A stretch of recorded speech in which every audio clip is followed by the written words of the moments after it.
প্ৰথম উপায়টো দিলে মহন্তৰ সেৱা, মুকুতিৰ দ্বাৰ, স্ত্ৰী সংগীৰ সংগ নৰক যায়বাৰ।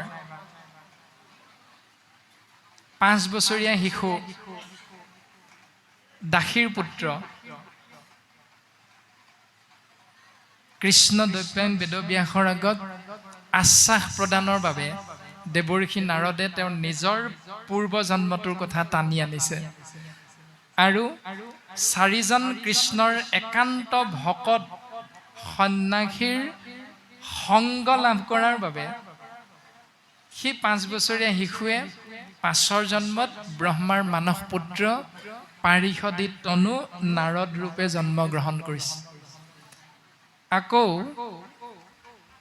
মহাপাপী অজামিল স্ত্ৰী বেইচাৰ সংগ লাভ কৰি জীৱনটো নৰকময় হৈ গ'ল, কিন্তু কনিষ্ঠ পুত্ৰৰ নামটো নাৰায়ণ অজ্ঞানবশত অভ্যাস কৰি থকাৰ বাবে মাধৱ গুৰুজনে নামঘোষা শাস্ত্ৰত লিখিছে, জ্ঞানে বা অজ্ঞানে মাধৱৰ নাম ফুৰে যিটো জনে সুঁৱৰি, তাংক মূৰ বুলি হাতে চক্ৰ ধৰি ৰাখিয়া ফুৰন্ত হৰি। কৃষ্ণ নামৰূপী সৎসংগ অজ্ঞানবশত অজামিলা আশ্ৰয় কৰা স্বত্তেও তেওঁ কিন্তু বৈকুণ্ঠ প্ৰাপ্তি লাভ কৰিছে, মানে বৈকুণ্ঠৰ দুৱাৰখন তেওঁৰ কাৰণে খোল খাই গৈছে।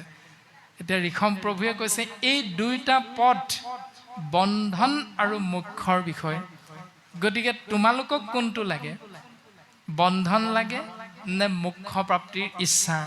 যদি মোক্ষ প্ৰাপ্তিৰ ইচ্ছা, জানিয়া মহন্ত সংগ লৈয়োক সত্তৰে, যে সাত্বিক ভাৱাপন্ন হৈ কেৱল মহন্তৰ সংগ আশ্ৰয় কৰিবা। এতিয়া জয় আৰু বিজয় নামৰ 2জন দুৱৰী বৈকুণ্ঠৰ 7ম দুৱাৰৰ 2জন দুৱৰীয়ে ব্ৰহ্মাৰ মানস পুত্ৰ 4 সিদ্ধক বাক্যৰ দ্বাৰা অপমান কৰিলে, অৱমাননা কৰিলে, হস্ত পদ্মখন্তে বেতেৰে আঘাত কৰিছে। তেনে ক্ষেত্ৰত বৈকুণ্ঠৰ দুৱৰী হৈও জয় বিজয়ে অভিশাপ লাভ কৰিছে যে মৰ্ত্যলোকত অসুৰ যোনিত জন্মগ্ৰহণ কৰিব লাগিব। ঠিক তেনেকৈ বৈকুণ্ঠৰূপী ভকত মহন্তৰ সমাজত থাকি আমাৰো যদি আচাৰ আচৰণবিলাক জয় বিজয়ৰ দৰে হৈ যায়, তেতিয়াহ'লে জয় বিজয়ৰ যি ধৰণে বৈকুণ্ঠত থাকিও বৈকুণ্ঠৰ পৰা স্খলন হ'ল, তদনুৰূপ আমি মনুষ্য নামৰ শৰীৰধাৰী এটি জীৱতত্বয়ো সম্পাদক সভাপতি দায়িত্বটো পোৱাৰ লগে লগে যদি মই বৰ ভাৱনাটো আহি যায়, তেতিয়াহ'লে আমাৰো এদিন সেই পদটোৰ পৰা, সেই বৈকুণ্ঠৰ পৰা, ভকত সমাজৰ পৰা আমাৰো এদিন স্খলন হ'ব। গতিকে কোনটো লাগে সেইটো আমাৰ প্ৰত্যেকৰে নিজৰ নিজৰ বিবেচনা, নিজৰ নিজৰ চিন্তা। যিটো লাগে শাস্ত্ৰই সেইটোৱে পাব বুলি সিদ্ধান্ত দিছে, মাত্ৰ আচাৰ আচৰণটোক কেনেধৰণে আমি যোগ কৰিম শাস্ত্ৰৰ পদবন্ধে দিয়া উপদেশৰ লগত, সেইটো নিৰ্ভৰ কৰিব আপোনাৰ মোৰ ভাৱনাৰ ওপৰত।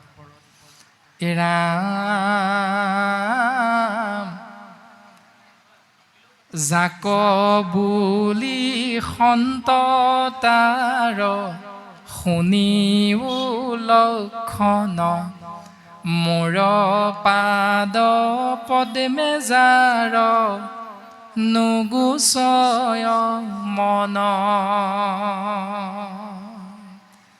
এতিয়া পুত্ৰসকলক ক'লে মহন্তৰ সংগ ল'বা, বন্ধনৰ পৰা মুকলি হ'ব পাৰিবা। হয়তো পুত্ৰসকলৰ মনত ভাৱনাটো আহিছে, পিতৃ ঋষভে ক'লে মহন্তৰ সংগ ল'বলৈ, কিন্তু মহন্ত বা কোনজন এতিয়া কেনেকৈ চিনি পাম? তাৰ বিষয়ে ঋষভ প্ৰভুৱে আগতীয়াকৈ উত্তৰটো আগবঢ়াই দিছে যে সেই মোৰ পুত্ৰসকল, তোমালোকে হয়তো ভাবিছা মই ক'লোঁ মহন্তৰ সংগ ল'বা, কিন্তু মহন্ত কোনজন কেনেকৈ চিনি পাবা তাৰ বিষয়ে কওঁ শুনা।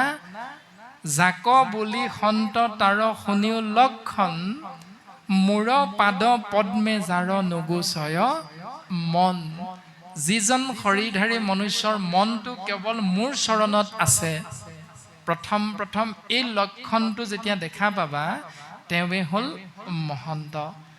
দ্বিতীয়তে লক্ষণটো দিছে মহাশুদ্ধ চিত্ত কাম ক্ৰোধ বিবৰ্জিত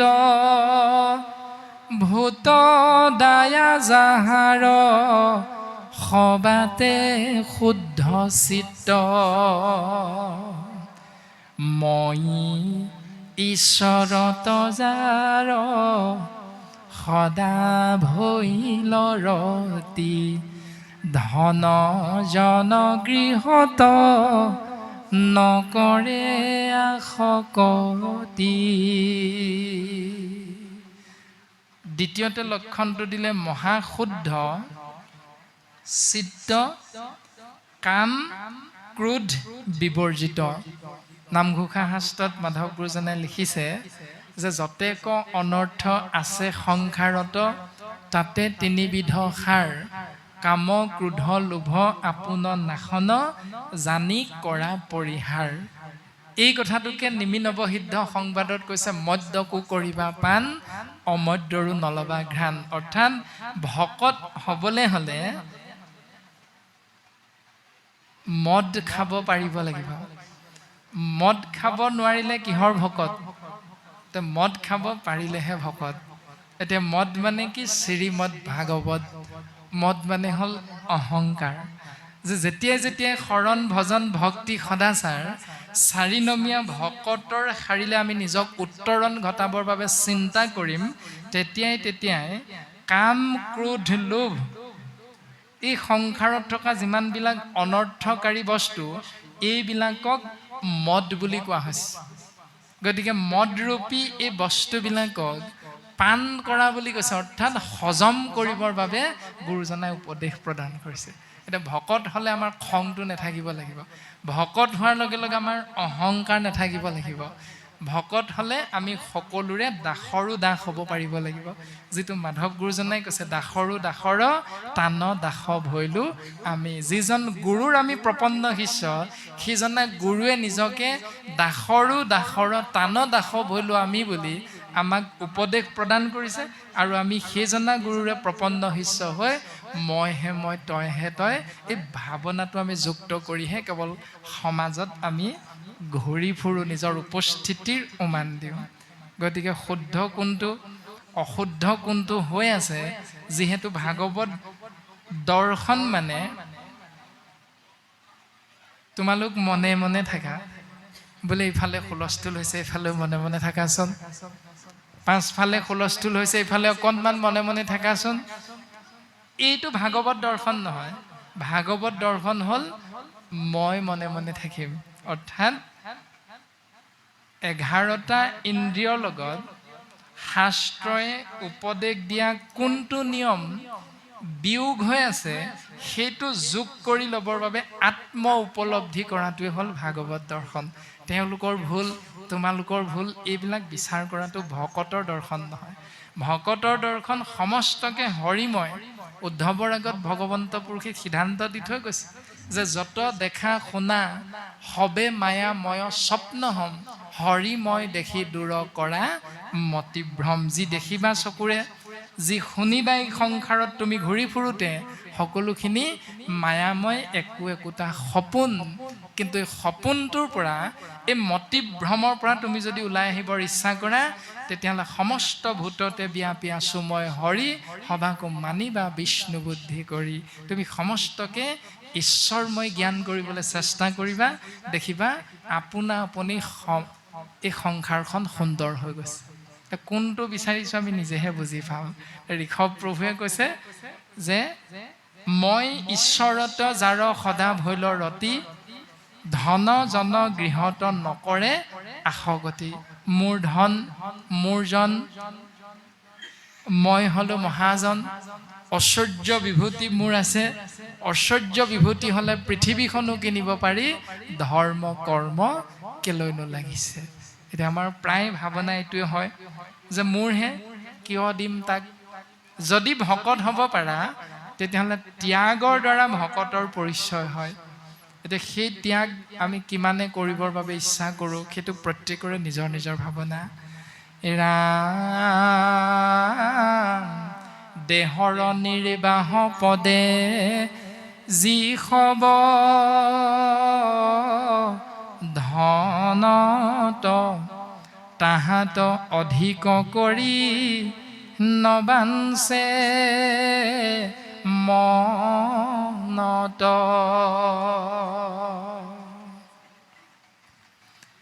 দেহটোক শক্তি দিবৰ বাবে ন্যূনতম যিখিনি আহাৰৰ প্ৰয়োজন, সেই আহাৰখিনিৰ বাহিৰে যি ধৰণে আমি বেছিকৈ পাতত আহাৰ দিলেও আমি গ্ৰহণ কৰিব নোৱাৰোঁ, তদনুৰূপ আমাৰ ভাৱনাটো হ'ব লাগিব যে মই যিমানখিনি গ্ৰহণ কৰিলে সন্তুষ্ট হওঁ, সিমানখিনি গৃহস্থী ধৰ্ম পালন কৰোঁতে পত্নী, পিতৃ, মাতৃ, সন্তান সহিতে 5জনীয়া পৰিয়ালটো চলিবৰ বাবে যিমানখিনি ধনৰ প্ৰয়োজন, সিমানখিনিৰ বাহিৰে যিখিনি আমাৰ উপাৰ্জন হয়, আয় হয়, সেইখিনি আমি ঈশ্বৰত অৰ্পণ কৰিবৰ বাবে চেষ্টা কৰিব লাগিব। এতিয়া ঈশ্বৰ কোন বুলি কোৱাৰ লগে লগে আমি যদি চিন্তা কৰোঁ, কলিত নৰে ঈশ্বৰ বুলি কৈছে, ভকতেই ভগৱান বুলি কৈছে। অৰ্থাৎ ভকতৰ সেৱাৰ বাবে, মনুষ্যৰ মংগলৰ বাবে আমি সেই ৰাহি ধন খৰচ কৰিবৰ বাবে আমি ইচ্ছুক হ'ব পাৰিব লাগিব। তেতিয়াহে ভাগৱতে কৈছে যে তাহাঁত অধিক কৰি নবাঞ্চে মনত, ইহাকে বুলিবে সাধু জানা পুত্ৰগণ, শুনিওক কহুৱাবে অসাধু লক্ষণ। সেইজনহে হ'ল সাধু, মহন্ত, সন্ত, ভকত, বৈষ্ণৱ আদি আদি। কোনজন? যিজনে ত্যাগ মনোভাৱেৰে জীৱনটো আগবঢ়াবৰ বাবে চেষ্টা কৰে। এতিয়া আমাৰ কি হয়, কিবা এটা কৰ্ম, যেতিয়া চৰকাৰৰ পৰা কিবা এটা আহিব ঠিকাৰ কৰ্ম, সেই ঠিকাটোত কেনেকৈ আপুনি মই অকণমান লাভান্বিত হ'ব পাৰোঁ তাৰ প্ৰতিহে চিন্তা। কেনেকৈ নাম গৃহভাগী চৰকাৰে অকণমান উন্নত কৰিবৰ বাবে 2.5 লাখ 3 লাখমান টকা দিছে, আৰু সেই টকাটো যিজনে সেই চৰকাৰখনৰ তলত কৰ্ম কৰি সেই টকাটো চেংচন কৰাই আনিব, তেওঁ কিন্তু সেই কৰ্মটোত অকণমান লাভ যদি মুখ নেদেখে, লাভৰ মুখ যদি নেদেখে, তেতিয়াহ'লে তেওঁ কৰ্মটো কেতিয়াও নকৰে। আমি হ'লো ভগৱন্তৰ নাম আশ্ৰয় কৰা এজন একান্ত ভকত। প্ৰত্যেকজনে ভাৱনা শ্ৰীমন্ত শংকৰদেৱ সংঘ বা বাকী বাপ আই সকলো এক ঈশ্বৰক উপাসনা কৰি আমি জীৱনটো আগবঢ়াবলৈ চেষ্টা কৰোঁ। কিন্তু মাজতে যেতিয়া উপচক্ৰবিলাক আহি পৰে, তেতিয়াই আমাৰ ভকতৰ চিন, স্বভাৱ এইবিলাক সুন্দৰভাৱে প্ৰকাশ হৈ যায়। গতিকে আমি প্ৰত্যেকেই শাস্ত্ৰৰ লগত মিলাই জীৱনটো আগবঢ়াইছোঁ নে নাই বঢ়োৱা, এইখিনি আমি প্ৰত্যেকেই কম বেছি পৰিমাণে বুজি পাওঁ। এতিয়া ভগৱন্ত পুৰুষে কৈছে যে সাধুৰ লক্ষণ হ'ল সেয়া, আৰু অসাধু কাক কয় শুনা মোৰ পুত্ৰসকল, হেৰাম ইন্দ্ৰিয়ৰ প্ৰীতি সাধি কৰ্মচয় কৰে, পৰম প্ৰমত্ত পাপ সততে আচৰে, সেহি কৰ্ম পাশে জীৱে বান্ধে আপোনাক, নানা দেহ ধৰি ক্লেশ ভুঞ্জয়নে ক। এই ইন্দ্ৰিয়বিলাকে ভাল কি পায়, মানে ইন্দ্ৰিয়বিলাকে কি ভাল পায়, তাৰ অৰ্থেহে আমি হৰিধাৰী মনুষ্য নামৰ জীৱতত্ত্বই কৰ্মবিলাক কৰোঁ। সেইটোৱে হ'ল অসাধুৰ লক্ষণটো। আৰু সেই কৰ্মৰ পাশত মানে জৰীৰে বান্ধ খাই খাই জীৱই এই সংসাৰত 84 লক্ষ বাৰ বিভিন্ন যোনিত জন্ম গ্ৰহণ কৰি ক্লেশ, দুখ, যান্ত্ৰণা ভোগ কৰিব লগা হয়। সেই মোৰ পুত্ৰসকল মনত ৰাখিবা। এতিয়া দেৱঋষি নাৰদে যেতিয়া ব্যাসক উপদেশ দিছিল, উপদেশ দিয়াৰ লগে লগে ব্যাসে কি দেখা পালে? কৃষ্ণক কৰিলন্ত ধ্যান, হৃদয়ত কৃষ্ণক দেখিলন্ত বিদ্যমান।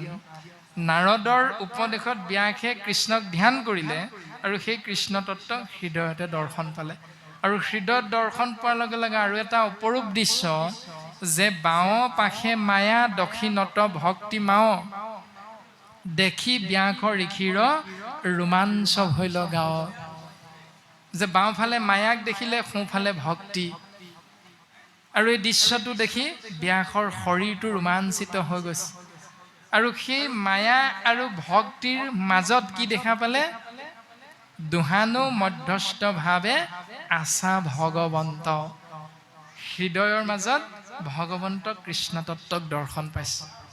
বন্ধৰ মুখৰ সেতু দেখি ব্যাস ঋষি ভাগৱত শাস্ত্ৰ পাছে কৰিলা হৰিষি।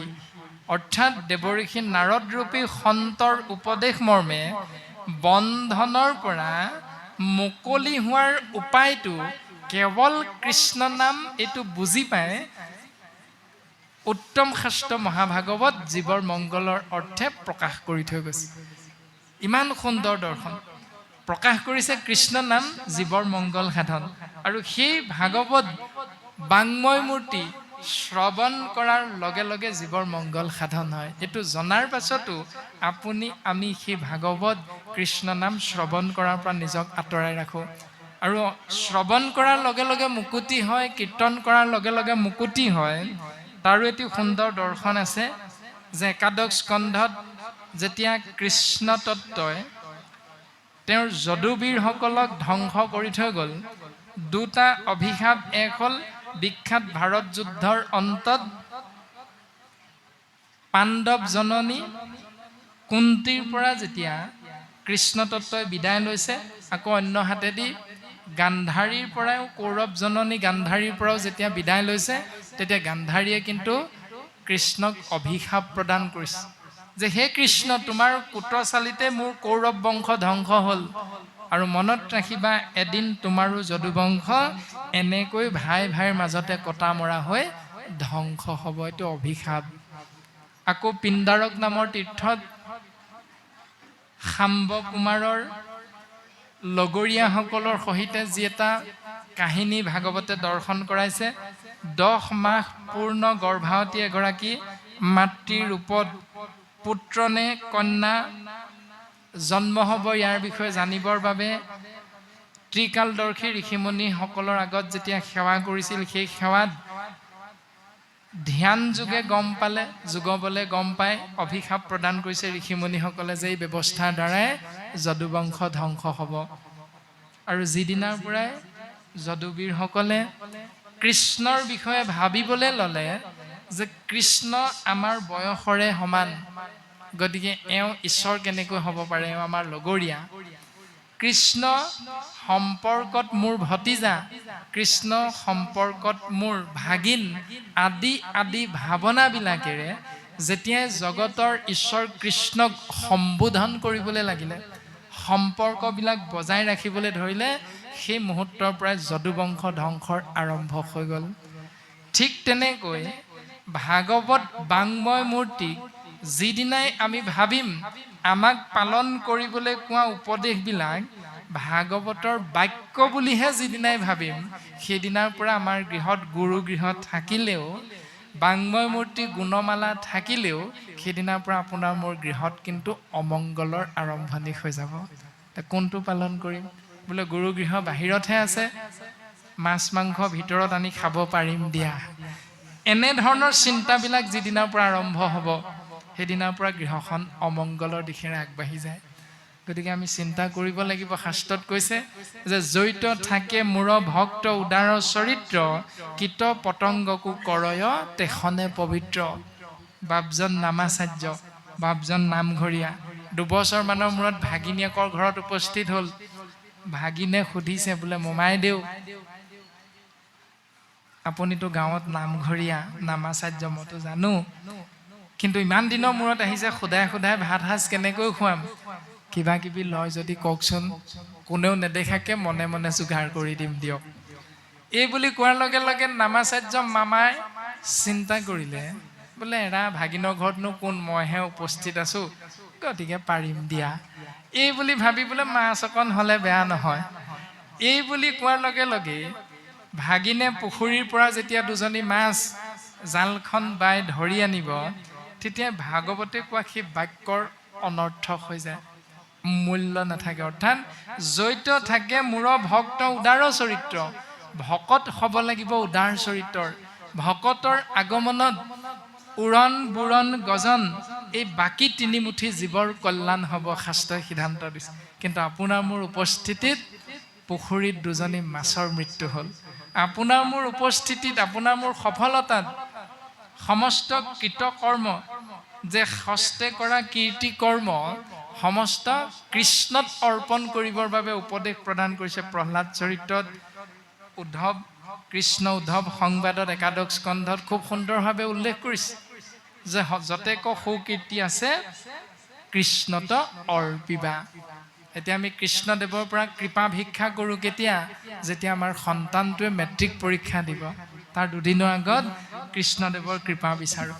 কিন্তু যিদিনা সুখ্যাতিৰে উত্তীৰ্ণ হ'ব কৃষ্ণদেৱৰ কৃপা ধন্য হৈ, সেইদিনা যি সমাজৰে নহওক ধন্যবাদটো কাক দিওঁ?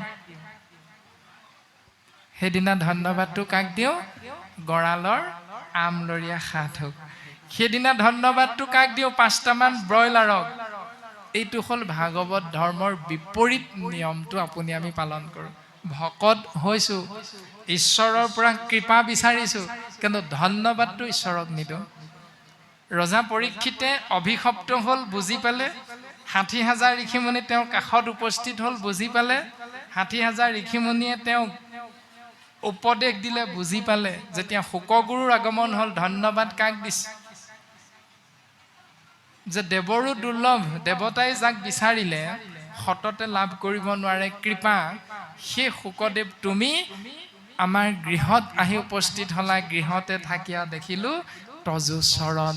আজি মোৰ পৰম সৌভাগ্য, আজি মূৰ গৃহ তীৰ্থটো অধিক পবিত্ৰ ভৈলা আশেষ, যিহেতু সাক্ষাতে জগতৰ গুৰু আপুনি ভৈলা প্ৰৱেশ। গৃহস্থ ইমান সুন্দৰভাৱে জগতৰ গুৰু বুলি আগবঢ়াই নিয়ে, আৰু আপুনি আমি ভিতৰত গৈ বোলে আৰু কাক কাক নিমন্ত্ৰণ কৰিছে? বোলে আমুকক। তেতিয়াহ'লে মই নোৱাৰিম থাকিব। গিৰিহঁতে ভকতক জগতৰ গুৰু বুলি নিমন্ত্ৰণ কৰিছে, আৰু আপুনি আমি ভিতৰত গৈ বোলে কাক মাতিছে? আমুকক। তেতিয়াহ'লে মই হ'লে নোৱাৰিম থাকিব। জগতৰ গুৰুৰ স্বভাৱ হ'ল তেনেকুৱা। গতিকে শাস্ত্ৰই দিয়া উপদেশ আপুনি আমি সুন্দৰভাৱে পালন কৰিছোঁ নে নাই কৰা, তাৰ জ্ঞান আমি অকণমান ভাবিলে লাভ কৰিব পাৰিম। ৰাম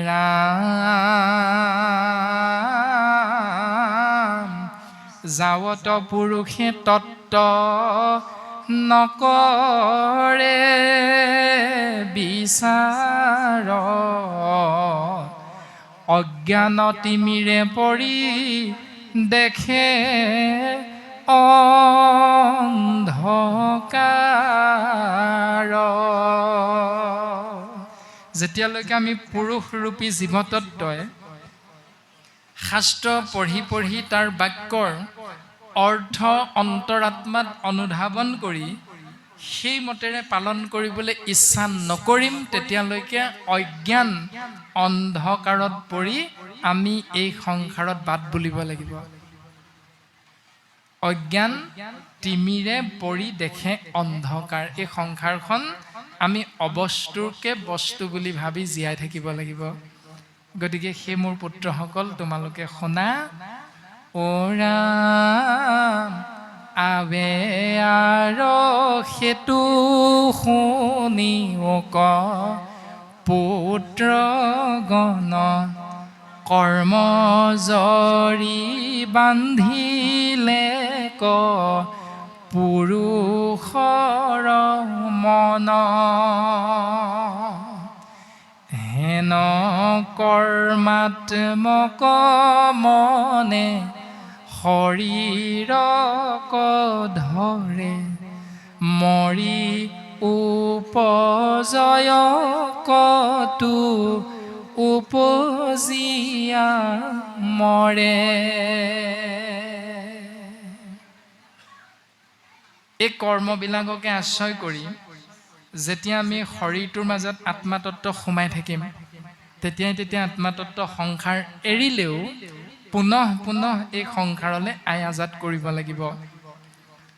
তাৰে এটি দৰ্শন বচনে কেৱল মাত্ৰ হৰিত হৰণ লয়, চিত্তে আন দেৱক ভজয়, জানিবাহা কদাচিতো সিদ্ধি সিটো নলভয়, হৰি তাৰ সন্তোষ নহয়। আমাৰ এতিয়া এইবিলাকেই প্ৰায় হৈ থাকে। যে মুখেৰে কৃষ্ণতে শৰণ ল'লোঁ, কিন্তু চিত্ৰৰ দ্বাৰা অন্য দেৱতাকহে ভজনা কৰি থকা হয়। সেইকাৰণে সেই জীৱতত্বই ঈশ্বৰ পুৰুষৰ পূৰ্ণ কৃপাৰ পৰা বঞ্চিত হ'ব লগা হয়। এহিমতে কৰ্মৰ অধীন হুয়া নৰ, নানান জোনিত ভ্ৰমি ফুৰে নিৰন্তৰ। এনেকৈ জীৱতত্বই ৮৪ লক্ষ বাৰ বিভিন্ন জোনিত জন্ম গ্ৰহণ কৰি এই সংসাৰত দুখ কষ্ট ভোগ কৰি ঘূৰি ফুৰিব লগা হয়। গতিকে মোৰ পুত্ৰসকল, তোমালোকক আজি আমি এইবিলাকৰ পৰা পৰিত্ৰাণ পোৱাৰ ২৫টা উপায় প্ৰদান কৰিম। শুনা। ৰাম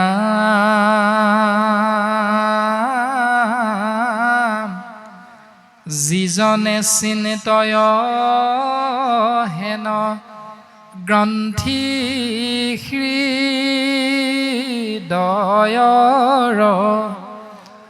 অহংকাৰ এৰি মোক্ষ পাৱে সিটো নৰ। ওৰাম জিমতে গুচিবে হেন মোক্ষ অহংকাৰ, ২৫ উপায় কহোঁ শুনিও কতাৰ। ২৫টা উপায় প্ৰদান কৰিব এতিয়া ঋষভ প্ৰভুৱে। আমি জীৱতত্বৰ শৰীৰৰ লগত যোগ হৈ থকা, মনৰ লগত যোগ হৈ থকা, 11টা ইন্দ্ৰিয়ৰ লগত যোগ হৈ থকা কাম, ক্ৰোধ, লোভ, মোহ, দম্ভ, দেশ্য, অহংকাৰ, মদ, মাশ্চৰ্য আদিবিলাক নাশ কৰিবৰ বাবে ২৫টা উপায় দিছে। তাৰ অন্তত এটা বা দুটাও যদি আমি শাস্ত্ৰমতে পালন কৰোঁ, তে আমাতকৈ সৌভাগ্যৱন্ত নোলাব। সেইকাৰণে আমি চিন্তা কৰিম। ৰামে প্ৰথমতে পুত্ৰগণ আলাস এৰিবা, শাস্ত্ৰ ছয় পঢ়ি সবে তত্ত্ব বিচাৰিবা, পুণ্য তীৰ্থ সেৱা কৰি শুইবা শুদ্ধ কায়, আমাৰ ভক্তৰ সংগ নেৰিবা সদায়। সেই মোৰ পুত্ৰসকল, প্ৰথমে এলাহটো ত্যাগ কৰিবা।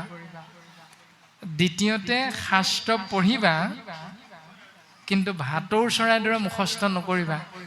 শাস্ত্ৰ পঢ়ি তাৰ তত্ত্বটো বিচাৰিবা। ৩ নম্বৰতে পুণ্য তীৰ্থ সেৱা কৰি শুইবা শুদ্ধ কায়। পুণ্য তীৰ্থ কোনা? যে ভকত যি থানে থাকে সেহি পুণ্যভূমি। গতিকে সেই পুণ্যভূমি।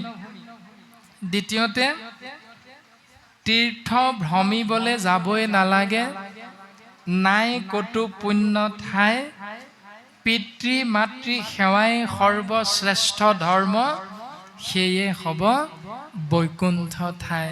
গতিকে পুণ্যতীৰ্থ হ'ল সেয়া, পিতৃ মাতৃৰ সেৱা কৰা। পুণ্যতীৰ্থ সেৱা কৰি শৰীৰটো শুদ্ধ কৰিবা, আৰু লগে লগে আমাৰো ভক্তৰ সংগ নেৰিবা সদায়। উদ্ধৱৰ লগত এই দুটা পৰম তত্ত্ব যোগ হৈ আছিল। সেইকাৰণে ভগৱন্ত পুৰুষে কৈছিল যে সেই উদ্ধৱ মাধৱে বুলন্ত সখী, শুনিও সিদ্ধান্ত, তুমি মোৰ মহামিত্ৰ ভকত একান্ত। উদ্ধৱৰ লগত এই দুটা তত্ত্ব আছিল যে উদ্ধৱ, তুমি ৩৩ কোটি দেৱ দেৱতাৰ চৰণ সেৱা কৰি তেওঁলোকৰ ভকত হ'বলৈ চেষ্টা নকৰি তুমি কেৱল মোৰ ভকত হ'লা। এই পৰম তত্ত্বটো তোমাৰ লগত আছে। দ্বিতীয়তে তুমি মোৰ মহামিত্ৰ, তুমি 33 কোটি ক্ষুদ্ৰ ক্ষুদ্ৰ দেৱ দেৱতাৰ লগত বন্ধুত্ব স্থাপন নকৰি তুমি কেৱল মোৰ লগত বন্ধুত্ব স্থাপন কৰিলা, মোৰ মহামিত্ৰ হলা। সেইকাৰণে তুমি সোধা প্ৰত্যেকটো প্ৰশ্নৰ উত্তৰ, যাক কোৱা হৈছে মহাভাগৱত ধৰ্ম, তাৰ বিষয়ে আমি তোমাক আজি পৰম জ্ঞান প্ৰদান কৰিম। মহাজনো যাক নজানে সাক্ষাৎ। যিখিনি তত্ত্ব মহাজনেও নাজানে, উদ্ধৱ মই তোমাৰ আগত ক'ম। এই কাৰণে এই দুটা পৰম সত্য তোমাৰ লগত আছে। গতিকে আমিও ভাগৱত পঢ়িলেই নহ'ব। ঋষভ প্ৰভুৱে পুত্ৰসকলক ক'লে যে শাস্ত্ৰচয় পঢ়ি সবে তত্ত্ব বিচাৰিবা। হয়, পুত্ৰ ভৈলে পিণ্ড দিবাক লাগয় বাপৰ। পুত্ৰ হ'লে পিতৃৰ অৰ্থে পিণ্ড দিব লাগে। পিঠু অৱতাৰত পিঠুৱে পুত্ৰসকলৰ আগত প্ৰকাশ কৰিছে। কিন্তু মোৰ পিণ্ড কি জানা মোৰ পুত্ৰসকল, যে মোৰ পিণ্ড হুৱে জানা ভজিলে ঈশ্বৰ। মোৰ পিণ্ড সেয়া যে তোমালোকে পুত্ৰ হৈ ঈশ্বৰক চিন্তা কৰা। এতিয়া আমিও ঈশ্বৰক চিন্তা কৰোঁ পুত্ৰ হিচাপে, নকৰা নহয়। কিন্তু আমি কেতিয়া চিন্তা কৰোঁ? যেতিয়া পিতৃ মাতৃ পৰলোকগামী হয়, তেতিয়াহে ঈশ্বৰৰ চিন্তা ভকত সেৱাৰ মাধ্যমেৰে সেই 3 দিনীয়া কাৰ্যসূচী এটা কৰোঁ। তাৰ পাছত এবছৰ মূৰত দেউতাৰ বছৰিকীয়া বুলি কৰ্মটো কৰোঁ, নাম এষাৰ। তাৰ পাছত মাতৃৰ বছৰিকীয়া বুলি নাম এষাৰ কৰোঁ। যদি পিতৃ মাতৃ নমৰে তেতিয়াহ'লে নামঘৰলৈ আপুনি মই যাবলৈ ইচ্ছা নকৰোঁ। ভকতৰ সংগলৈ যাবলৈ আপোনাৰ মোৰ ইচ্ছা নহয়। গতিকে ঋষভ প্ৰভুৱে পুত্ৰক কৈছে স্বাৰ্থপৰ ভকতি নহ'ব। 3য় স্কন্ধত কপিল প্ৰভুৱে মাতৃৰ আগত খুব সুন্দৰভাৱে ভকতিৰ জ্ঞান প্ৰদান কৰিছে। আপোনাক সমস্তজনে সৰ্বজানন্তা জানে। গতিকে আমি মাত্ৰ বৰ্তমান পদে কোৱা কথাখিনিকে অকণমান আগবঢ়াই দিব বিচৰা হৈছে যে পুণ্য তীৰ্থ সেৱা কৰি শৰীৰটো প্ৰথম শুদ্ধ কৰি ল'বা, আৰু লগে লগে চতুৰ্থতে কি কৰিবা? আমাৰ ভক্তৰ সংগ নেৰিবা সদায়। তুমি কেৱল আমাৰ ভকতৰ সংগ ল'বা, বেলেগ ভকতৰ সংগ নল'বা। অৰ্থাৎ বিষ্ণু ভকতৰ সংগ লৈবা প্ৰথমত। শিৱ ভকতৰ সংগ লৈবা প্ৰথমত বুলি নাই কোৱা। দুৰ্গা ভকতৰ সংগ লৈবা প্ৰথমত বুলি নাই কোৱা। কৈছে বিষ্ণু ভকতৰ সংগ লৈবা প্ৰথমত। এতিয়া আমি গোটেইখন খেলি মেলি খিচিৰি কৰি পেলাওঁ। বিষ্ণু ভকতৰ সংগও ল'লোঁ, বন্তি গছ তাতো জ্বলালোঁ। সৰস্বতী পূজা আহিল, তাতো গৈ একে গছ বন্তি একে পেকেট ধূপকে জ্বলাই একে শাৰী নামকে গৈ গাই দিলোঁ। বোলে গোপাল গোবিন্দ যদু নন্দন হ'ব লাগিছিল সৰস্বতীৰ চৰণে লৈলো শৰণ, কৈ দিলোঁ কি গোপাল গোবিন্দ যদু নন্দন কৃষ্ণৰ চৰণে লৈলো শৰণ। এতিয়া কৃষ্ণ আহিব নে সৰস্বতী আহিব? যাৰ নাম যে নাম সেই হৰি ভজা নিষ্ট কৰি, আপোন নামৰ সংগ নচাৰন্ত হৰি। গতিকে নাম যাৰ তেওঁহে আহিব। কিন্তু সেই নামৰ গৰাকীক আপুনি আমি বিচাৰিছোঁ নে নাই বিচৰা, এইটো ব্যক্তিজনৰ আচাৰ আচৰণ ভাৱনাৰ ওপৰত নিৰ্ভৰ কৰিব। ৰাম ঈশ্বৰ সেৱাৰ শিকিবা অনুষ্ঠান, দেহত গেহত এৰিবা অভিমান। আমি এতিয়া প্ৰত্যেকেই ঈশ্বৰ সেৱাৰ অনুষ্ঠান পাতিছোঁ। আজিও সেৱকীয়ে ঈশ্বৰ সেৱাৰ অনুষ্ঠান পাতিছে। ঈশ্বৰ সেৱা মানে ভকত সেৱাৰ অনুষ্ঠান পাতিছে।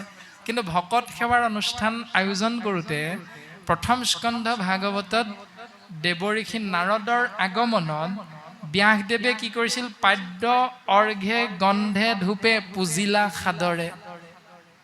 পাদ্য মানে চৰণ ধোৱা পানী, অৰ্ঘ মানে হাত মুখ ধোৱা পানী। এতিয়া ঈশ্বৰ সেৱাৰ অনুষ্ঠান ভাগ শিকিবলৈ গৈছে, কেনেকৈ সেৱা কৰে। ভকতৰ আগমনত তেৰা সমস্তৰ চৰণ পখালিবৰ বাবে এটা পাত্ৰত পানী ৰখা, তাৰ পাছত হাত মুখ ধুবৰ বাবে অন্য এটা পাত্ৰত পানী ৰখা, হাত মুখ ধুই মুচিবৰ বাবে এখন গামোচা নামৰ বা তেনেকৈ ভাগি বস্ত্ৰ ৰখা। এই ব্যৱস্থাটো আমি ভকত সেৱাৰ অনুষ্ঠান পাতিলে কেইজনে সুন্দৰভাৱে পালন কৰোঁ? ভাগৱতে সিদ্ধান্ত দিছে যে ঈশ্বৰৰ সেৱাৰ হেকি বাহা অনুষ্ঠান লগে লগে দেহত গেহত এৰি বাহা অভিমান বুলি কৈছে। অৰ্থাৎ আমাৰ প্ৰায় এনেকুৱা হয় বোলে শইকীয়া বাপ, বৰা বাপ, গগৈ বাপ সেইদিনা বৰ ভাল অনুষ্ঠান কৰিলে দেই, এই বুলি কোৱাৰ লগে লগে এৰা পাতিছোঁ কোনে, এই ভাৱনাটো আপোনা আপুনি আহি যায়। তো এইখিনি অভিমান আমি শৰীৰৰূপী গৃহৰ পৰা এৰিব লাগিব। শাস্ত্ৰত ঋষভ প্ৰভুৱে পুত্ৰসকলক কৈছে যে ঈশ্বৰ সেৱাৰ অনুষ্ঠান বা শাস্ত্ৰই যেনেকৈ কৰিবলৈ কৈছে তেনেকৈ আগবঢ়াবা, আৰু সেই অনুষ্ঠান ভাগ কৰোঁতে তোমাৰ যদি কিবা মান অভিমান আহে, অজ্ঞানবশতেই হওক জ্ঞানবশতেই হওক, ঈশ্বৰৰ নামত তাক অৰ্পণ কৰি ত্যাগ কৰিবৰ বাবে চেষ্টা কৰিবা। আৰু প্ৰত্যেক সমাজতে হয়তো শাস্ত্ৰসন্মতে সেইকাৰণে অৰ্পণা সেৱাৰ নিয়মটো আছে। বিভিন্ন স্থানৰ পৰা আমি যেতিয়া দ্ৰব্য বস্তু আহৰণ কৰোঁ তেতিয়াই সেই দ্ৰব্য বস্তুত ছিদ্ৰ ৰৈ যায়। হয়তো কল এথোকা আমি আনিবলৈ যাওঁতে যদি 500 টকা কৈছে, তেতিয়া আমি সেউকে ইমান সৰু কল থোকাত 500 টকা লাগেনে, এই যে বা বুলি কৈ দিলোঁ, সেইটোৱে হ'ল অপৰাধটো। গতিকে তেনেধৰণে বিভিন্ন দোকানৰ পৰা আমি কল, আপেল, তিয়ঁহ, কুঁহিয়াৰ আদি ক্ৰয় কৰোঁতে যিখিনি আমাৰ ছিদ্ৰ ৰৈ যায় বাক্যত, সেই সমস্ত ছিদ্ৰ নিষিদ্ধ কৰিবৰ বাবে ভকতৰ অগ্ৰত আগবঢ়াই দিওঁতে সেই অৰ্পণা সেৱাভাগীৰ দ্বাৰা ভকতে ভগৱন্তৰ চৰণত সেই ব্যৱস্থা অৰ্পণ কৰি দিয়ে। তো এনেধৰণে শাস্ত্ৰসন্মতে ঈশ্বৰ সেৱাৰ অনুষ্ঠান ঋষভ প্ৰভুৱে পুত্ৰসকলক শিকিবৰ বাবে উপদেশ প্ৰদান কৰিছে। আৰু আমাৰ সৌভাগ্য যে শ্ৰীমন্ত শংকৰদেৱৰ দৰে এজন সদগুৰুৰ আমি সমস্ত জনা অসমবাসী ৰাইজ আমি এক কণিকা কৃপাৰ পাত্ৰ হ'লোঁ, সদগুৰুৰ কৃপাধন্য হ'লোঁ। গতিকে আমি অসমত জন্মগ্ৰহণ কৰিলোঁ, শংকৰদেৱৰ দৰে এজন সদগুৰুৰ এক কণিকা কৃপাৰ পাত্ৰ হ'লোঁ, আমাৰ জীৱন ধন্য। তাৰ পাছতো যদি আমি সেই দুজনা গুৰুৱে দিয়া, শংকৰ মাধৱে দিয়া সেই সুন্দৰ উপদেশ পালন কৰিবৰ ইচ্ছা নকৰি যদি আমি বিপৰীত চিন্তাৰে জীৱন আগবঢ়াওঁ, তেতিয়াহ'লে আমাতকৈ দুৰ্ভগীয়া দ্বিতীয়জন এই সংসাৰত নাই। ৰাম আমাৰ কৃপাক সদা মানিবা মনত, কদাচিতো নবহিবা অসন্ত সংগত। যি কৰিলা, যি কৰিছিলা, যি কৰি আছা, যি কৰিবা, এই তিনিওটা ভাৱনা অৰ্পণ কৰিবা কেৱল ঈশ্বৰত। অৰ্থাৎ ঈশ্বৰৰ কৃপাতহে যোগ হৈছে, ঈশ্বৰৰ কৃপাতহে বিয়োগ হৈছে, আৰু ভৱিষ্যতে যোগ হ'লেও বিয়োগ হ'লেও কেৱল ঈশ্বৰৰ কৃপাতহে হ'ব। সেইকাৰণে আমাৰ কৃপাক সদা মানিবা মনত। যদি কেতিয়াবা সংসাৰত যোগ হৈছে, এটি সন্তানৰ জন্ম হৈছে, তেতিয়াহ'লে আনন্দত আত্মহাৰা হৈ এই কেক কটাৰ দৰে এটা নিয়ম পালন নকৰি এই যোগ হোৱাৰ বাবে ঈশ্বৰৰ কৃপা বুলি মানি ঈশ্বৰৰ সেৱাৰ এভাগ অনুষ্ঠান কৰিবা। দুজনেই হওক ভকত, 5জনেই হওক, কোনো কথা নাই, ঈশ্বৰ সেৱাৰ অনুষ্ঠান কৰিবা। কাৰণ তোমাৰ ঘৰত সন্তান নামৰ এটি জীৱতত্বৰ যোগ হোৱা মানে এইটো ঈশ্বৰৰ কৃপা। এদিন মাতৃৰ বিয়োগ হ'ল বাৰ্ধক্যজনিত কাৰণত, সেইটোৰ বাবে দুখ কাকো নিদিবা, ঈশ্বৰৰ কৃপাতহে আমাৰ সংসাৰৰ পৰা মাতৃৰ বিয়োগ হ'ল। এই ভাৱনাটো সদায় মনত ৰাখিবৰ বাবে চেষ্টা কৰিবা। আৰু লগে লগে অসন্তৰ সংগ ত্যাগ কৰিবৰ বাবে চেষ্টা কৰিবা। শ্ৰীৰাম কাম্য কৰ্ম সমস্তক তেজিবা সম্প্ৰতি, মহন্তৰ উপদেশে কৰিবা ভকতি। কাম্য কৰ্ম মানে কামনাযুক্ত কৰ্ম ত্যাগ কৰিবলৈ চেষ্টা কৰিবা। আমি প্ৰত্যেকজনাই হয়তো কামনাযুক্ত হৈ কৰ্ম কৰি থাকোঁ। ঋষভ প্ৰভুৱে পুত্ৰসকলক কৈছে কামনাযুক্ত কৰ্ম ত্যাগ কৰিবা, আৰু মহন্তৰ উপদেশ মৰ্মেহে ভকতি কৰিবা। আৰু লগে লগে মই সংস গুৰুক চিন্তিবায় অনুক্ষণ আমাক কৰিবা মাত্ৰ শ্ৰৱণ কীৰ্তন। মই সংস গুৰু মানে আত্মা ৰূপত মই শৰীৰৰ মাজত প্ৰৱেশ কৰি আছো। গতিকে অৰ্জুনৰ আগত ভগৱন্ত পুৰুষে কৈছে, সেই অৰ্জুন তুমি মনত ৰাখিবা, এই সংসাৰখনত এটা শৰীৰৰ ভিতৰত আত্মাৰূপত মই প্ৰৱেশ কৰি যিমানখিনি গ্ৰহণ কৰা যায় সকলোখিনি ময়ে গ্ৰহণ কৰোঁ, সমস্তখিনি আহাৰ মই গ্ৰহণ কৰোঁ, কিন্তু মই ভোক্তা নহয়। মানে ময়ে খাওঁ কিন্তু মই ভোক্তা নহয়, মই ভোগী নহয়। হাত, চকু, কাণ, নাক, মুখ আদি ইন্দ্ৰিয়বিলাকৰ দ্বাৰা যিখিনি ব্যৱস্থা পালন কৰা যায়, কৰ্ম বুলি কোৱা যায়, সেই সকলো কৰ্ম মই আত্মাৰূপে শৰীৰৰ ভিতৰত থকাৰ কাৰণেহে সম্ভৱ হৈ থাকে। অৰ্থাৎ গোটেইখিনি ময়ে কৰাই থাকোঁ, কিন্তু মই কৰ্তা নহয়। মই কৰাই থাকোঁ, মই কৰ্তা নহয়। মই খাই থাকোঁ, মই ভোক্তা নহয়। এই তত্ত্বটো আমাক বুজিবৰ বাবে, উপলব্ধি কৰিবৰ বাবে ঋষভ প্ৰভুৱে তেওঁ পুত্ৰসকলক উপদেশ দিয়াৰ চলেৰে কৃপালু শ্ৰীমন্ত শংকৰদেৱ গুৰুজন বস্তুৱে আমি কলিৰ মলমতী মনুষ্যক উপদেশ প্ৰদান কৰিছে। মই সংস গুৰুক চিন্তিবা অনুক্ষণ। অৰ্থাৎ আমি চিন্তা কৰিব লাগে, ভগৱন্তই কি খাই ভাল পায়? ভগৱন্তই মাছ খায় নে মাংস খায়?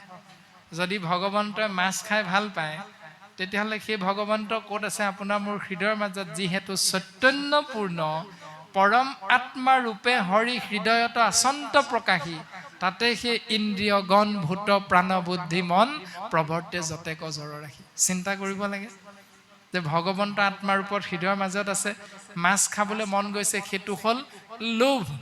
কিন্তু প্ৰশ্নটো হ'ল, মানে সেই মুহূৰ্ততে চিন্তা কৰিব লাগিব, যিজনে মাছ খাব সেইজন ভগৱন্তৰ হৃদয়ৰ মাজত আছে, তেওঁ মাছ খাই ভাল পাব নাই? যদি খাই ভাল পায় তেতিয়াহ'লে যিমান খায় সিমান দিব লাগে। আৰু যদি এক মুহূৰ্তৰ কাৰণে ভাবি উত্তৰটো লাভ কৰিব পাৰোঁ যে তেওঁ সমস্ততে আছে, গতিকে তেওঁ কেতিয়াও তেওঁৰ এই ৰূপবিলাকক গ্ৰহণ কৰি ভাল নাপায়, গতিকে আমি ত্যাগ কৰিবলৈ চেষ্টা কৰিব লাগিব। ৰাম সমস্ত ভূততে আত্মবুদ্ধি কৰি জান, এৰি বৈৰ ভাৱ শৈবা সবাতে সমান।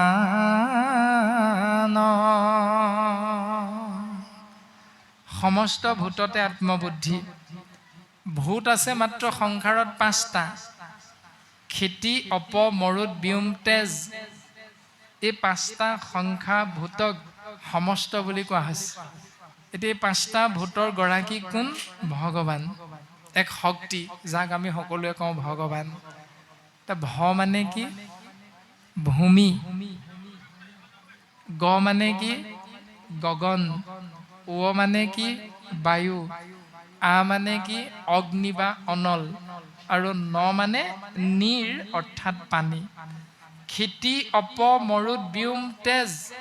এই 5টা সহজ অৰ্থত কোৱা হৈছে মাটি, পানী, বায়ু, অগ্নি, আকাশ। এই পঞ্চভূতেৰে ব্ৰহ্মাণ্ডখন গঠিত হৈ আছে, আৰু এই পঞ্চভূতেই হ'ল ভগৱান। অৰ্থাৎ ভ মানে ভূমি, ভূমি মানে পৃথিৱী। গ মানে গগন, গগন মানে আকাশ। ও মানে বায়ু, আ মানে অগ্নি, ন মানে নীৰ, নীৰ মানে হ'ল পানী। মাটি, পানী, বায়ু, অগ্নি, আকাশ, এই সমষ্টিটোৰ নামেই হ'ল ভগৱান। সমস্ত ভূততে আত্মবুদ্ধি কৰি জান। সমস্ততে একেজন ভগৱন্ত পুৰুষে আছে, এই ভাৱনাটো আনিবলৈ গৈছে।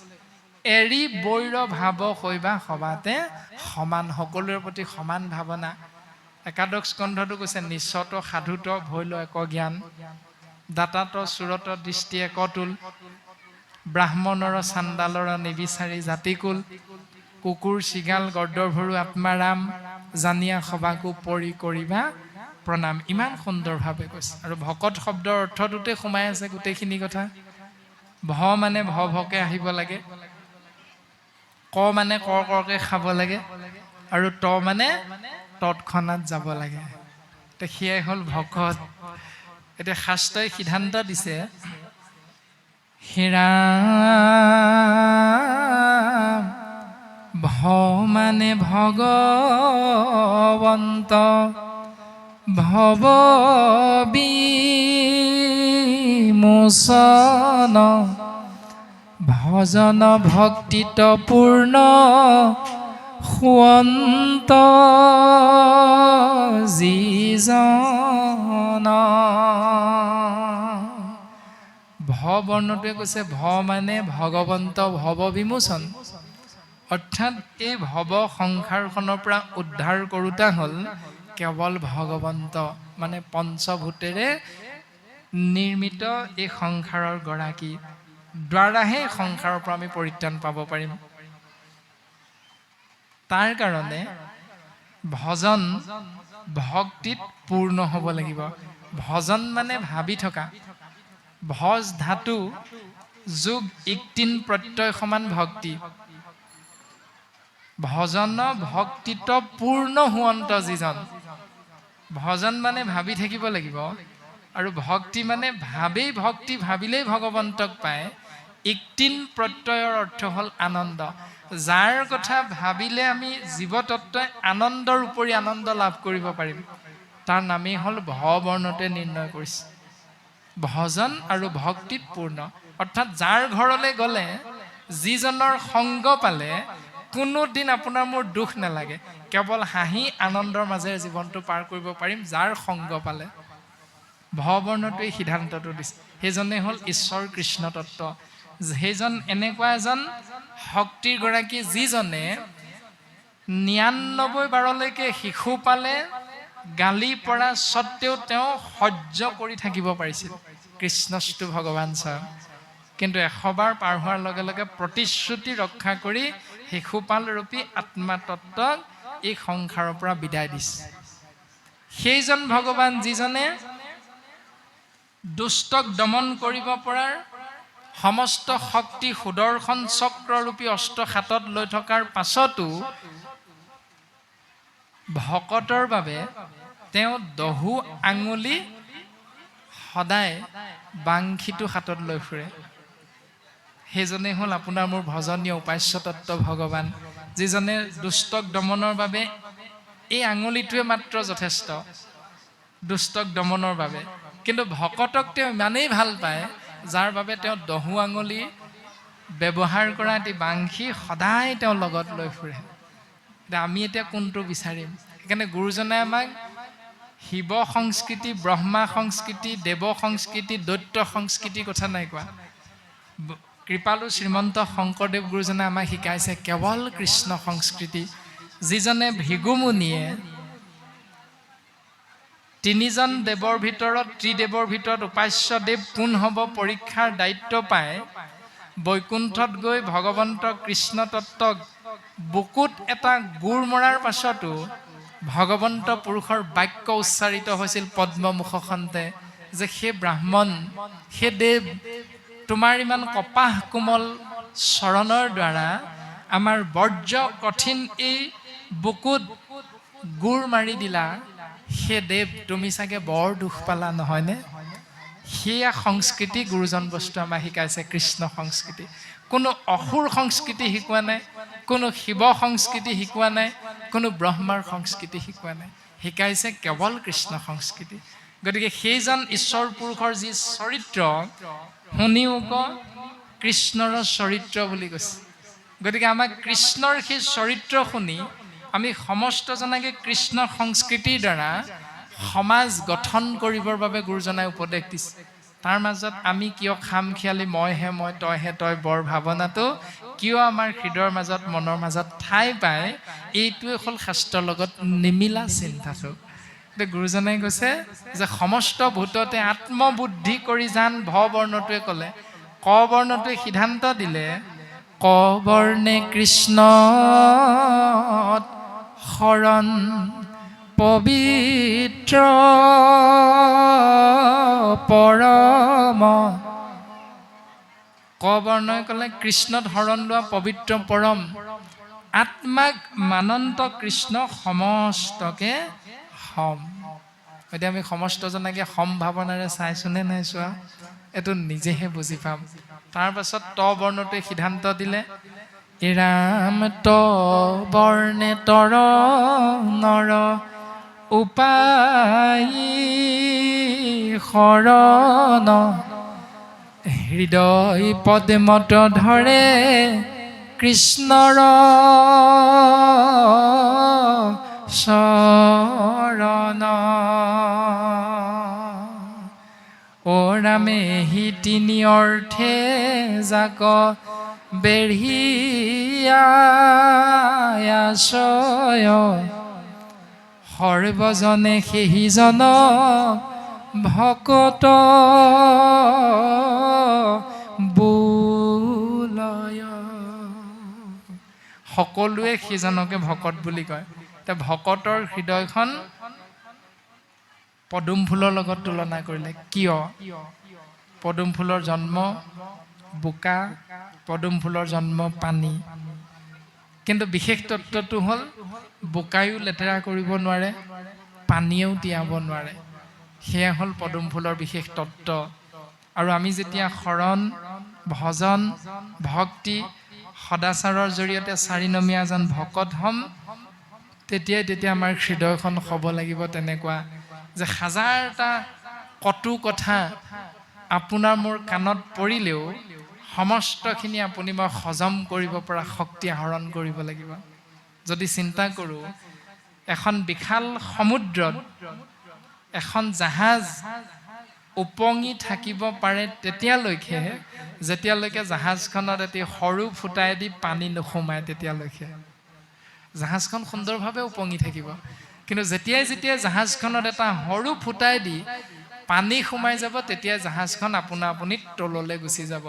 ঠিক তেনেকৈ সংসাৰৰূপী সমুদ্ৰখনত যিবিলাক বাক্য ইংৰাজীত নিগেটিভ, অসমীয়াত নাকাৰাত্মক চিন্তা আপোনাৰ মোৰ মনৰ মাজত ঠাই নাপাব, যেতিয়ালৈকে আমি গ্ৰহণ নকৰিম, যেতিয়ালৈকে নাকাৰাত্মক চিন্তা, নিগেটিভ চিন্তা, তেতিয়ালৈকে আমাৰ জীৱনটো সুন্দৰভাৱে চলি থাকিব।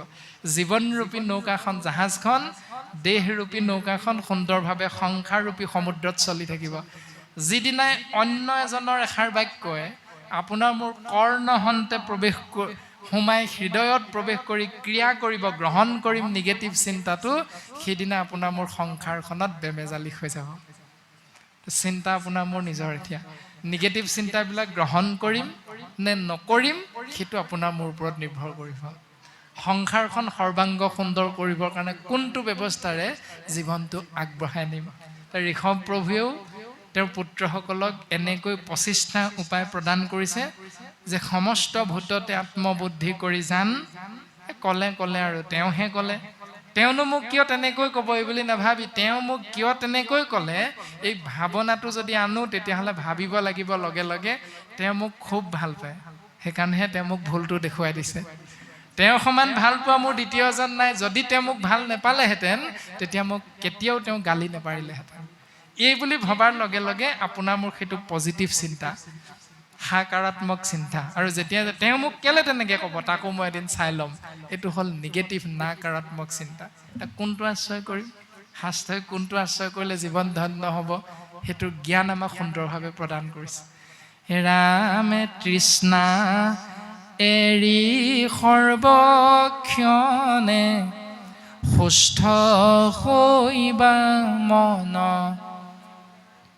দম্ভ মদ পৰিত্যাগ কৰা সৰ্বক্ষণ। ৰাম ৰাম তপস্যা চৰি কৰা আত্মাত বিশ্বাস, ধ্যান ধাৰণাত আতি কৰিবা অভ্যাস মনক নিয়মী সবে ইন্দ্ৰিয় জিনিবা সৰ্বভূত হৃদয়ত মুকেশে দেখিবা। তৃষ্ণা মানে পিয়াহ। পিয়াহ লাগিলে আমি পানী খাবৰ মন যায়, কিন্তু ঋষভ প্ৰভুৱে ক'লে তৃষ্ণা এৰি সৰ্বক্ষণে সুস্থ হৈবা মন। পিয়াহ লাগিলেও সেই পিয়াহক কৃষ্ণ নামেৰে হজম কৰিবৰ বাবে মনটোক শক্তিশালী কৰিব পৰাকৈ ভক্তি কৰিবলৈ গুৰুজনাই উপদেশ দিছে। লগে লগে এৰিব লাগিব দম্ভ,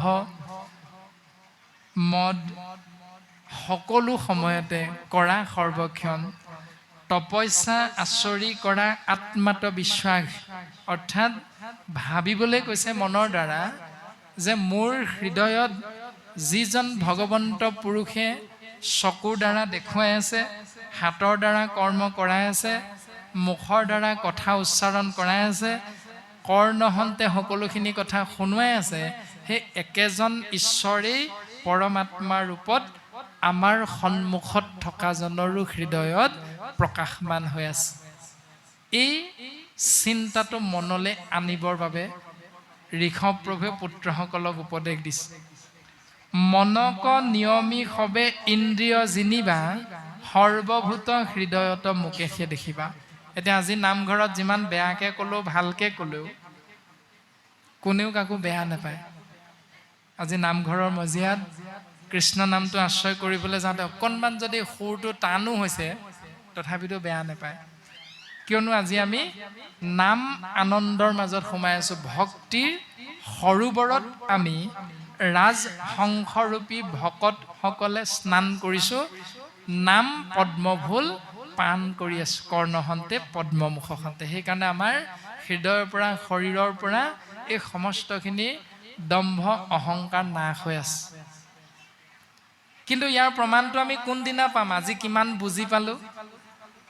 আজি 25টা উপায়ৰ এই কথাখিনি কিমান সুন্দৰকৈ বুজি পালোঁ? ইয়াৰ উত্তৰটো কোনদিনা লাভ কৰিম? আজিৰ পৰা 20 দিনমানৰ পাছত যেতিয়া এই তিনিআলিটোতে বা এনেকুৱা এটা অকণমান আগত থকা তিনিআলিতে বা চাৰিআলিতে যেতিয়া আজি ইয়াত উপস্থিত থকা এজন বাপ এইফালৰ পৰা গৈ আছে চাইকেল চলাই, আৰু সিফালৰ পৰা এজনে মটৰ চাইকেল চলাই আহিছে, বাইক এখন লৈ আহিছে। হঠাৎ তিনিআলিটোতে দুইজনৰ খুন্দা খুন্দিলা হ'ল, দুইজনেই পৰিল, কিন্তু দুইজনে আজি নামঘৰত উপস্থিত থকা পৰম বৈষ্ণৱ বা ভকত। আজি কৃষ্ণ বুলি এনেকৈ ইজনে সিজনক সম্বোধন কৰা হাত দুখন সেইদিনা কি হ'ব বাৰু? মুখ পদ্মহন্তে কৃষ্ণ উচ্চাৰণ কৰিছোঁ, সেইদিনা কি হ'ব? ঐ চকুৰে নেদেখনি। আজিৰ পৰা 20 দিনৰ পাছত কিন্তু স্বভাৱটো তেনেকুৱা হৈ যাব। শাস্ত্ৰই কৈছে যে আজি বুজাখিনি, কাণেৰে শুনাখিনি কিমান বুজিলোঁ 20 দিনৰ পাছতে প্ৰমাণটো পাই যাব। সেইদিনাও যদি আপোনাৰ মোৰ খুন্দা লাগোতে বোলে কৃষ্ণ শইকীয়া ভাৱ দেখোন, তোমাৰ গাত ভুল নাই, মই কিবা এটা চিন্তা কৰি চাইকেলখন চলাওঁতে হঠাৎ খুন্দা খাই গ'লোঁ, গতিকে মোৰ গাতে দুখ, বেয়া নাপাবা। এই বুলি যিজনে প্ৰথম ক'ব পাৰিব, জানিবা আজি শুনা কথাখিনি ভক্তিয়ে তেওঁক ক্ৰিয়া কৰিছে। যিজনে আমি প্ৰথম এই চিন্তাটো আশ্ৰয় কৰিব পাৰিম, সেইজনক ভক্তিয়ে ক্ৰিয়া কৰিছে। তৎসত্ত্বেও যদি সিফালৰ জনে অকণমান কটু বাক্য প্ৰদান কৰে, তেতিয়া জানিব সেইজন ভকতৰ শাৰীলে যাবই পৰা নাই। ল'ব পাৰে শৰণ, ল'ব পাৰে ভজন, কিন্তু তেওঁ ভকতৰ শাৰীলে নিজক উত্তৰণ ঘটাব পৰা নাই। আৰু কটু বাক্য উচ্চাৰণ কৰাৰ পাছত যদি এইফালৰ জনে কৈ দিয়ে বোলে তেওঁ যেতিয়া বাক্য উচ্চাৰণ কৰিলে মোক গালি পাৰিলে কৃষ্ণ বুলি কোৱাৰ পাছতো ময়ো কম নহয়, এই বুলি ভাবি যদি পুনৰ আমি তেওঁক ওলোটাই গালি পাৰি দিওঁ, তেতিয়াহ'লে সমস্ত ভক্তি তাতে নষ্ট হৈ যায়। কোনটো পালন কৰিম এতিয়া নিজেহে বুজি পাম। কেনেকৈ ৰাখিম নিজৰ ভক্তি, শৰণ ভজন ধৰি ৰাখিম, সেইটো নিজৰ স্বভাৱ চৰিত্ৰৰ ওপৰত নিৰ্ভৰ কৰিব। আৰু এনেকৈ ঋষভ প্ৰভুৱে পুত্ৰসকলক কৈছে যে মনক নিয়মী সবে ইন্দ্ৰিয় জিনিবা, ইন্দ্ৰিয়বিলাকক দমন কৰিবলৈ চেষ্টা কৰিবা। যে আজি যি দুখন হাত এনেকৈ কৃষ্ণ হৈছিল সেইদিনা যাতে এইখন হাত এনেকুৱা হৈ নাযায় সেইটো নিয়ন্ত্ৰণ কৰিবলৈ চেষ্টা কৰিবা মনক তুমি নিয়ন্ত্ৰণ কৰিবা ৰাম অবিদ্যা বান্ধিলে দৃঢ় গ্ৰন্থি হৃদয়ৰ উপায় নিমিত্ত সৰেগে চেদিও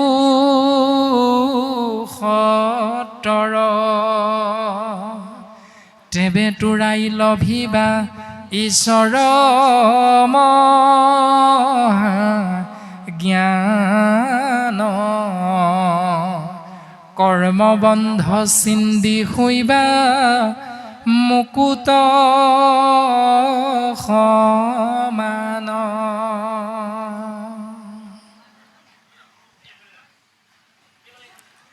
অবিদ্যাক বান্ধিবৰ বাবে জ্ঞানৰূপী বিদ্যাৰ প্ৰয়োজন আৰু সেই জ্ঞানৰূপী বিদ্যা থুপ খাই থকা এখন বহল হৃদয় যেতিয়াই যেতিয়াই আমি আশ্ৰয় কৰিব পাৰিম তেতিয়াই গুৰুজন বস্তুৱে কৈছে তেবে তোৰা লভিবা ঈশ্বৰ মহাজ্ঞান কৰ্মবন্ধ চিন্তি হৈবা মুকুত সমান কৃষ্ণ গোবিন্দ মাধৱ তেতিয়াই কৰ্মবন্ধনৰ পৰা আমি জীৱতত্ত্ব মুকলি হ'ব পাৰিম সেই বান্ধনৰ পৰা মুক্তি লাভ কৰিব পাৰিম আৰু ঈশ্বৰ পুৰুষৰ পূৰ্ণ কৃপাৰ পাত্ৰ হৈ এই সংসাৰৰ পৰা আমি আত্মাতত্ত্বই পৰম গতি লাভ কৰিব পাৰিম ৰাম মোৰ লোক বৈকুণ্ঠক যাৰ ভৈলা ইচ্ছা মোৰ অনুগ্ৰহত দেখিবা সবে মিছা কৰ্মচয় এৰি হৈবা নিষ্কাম পুৰুষ মোৰ সেৱা কৰি গতি পাইবা নিৰংকুশ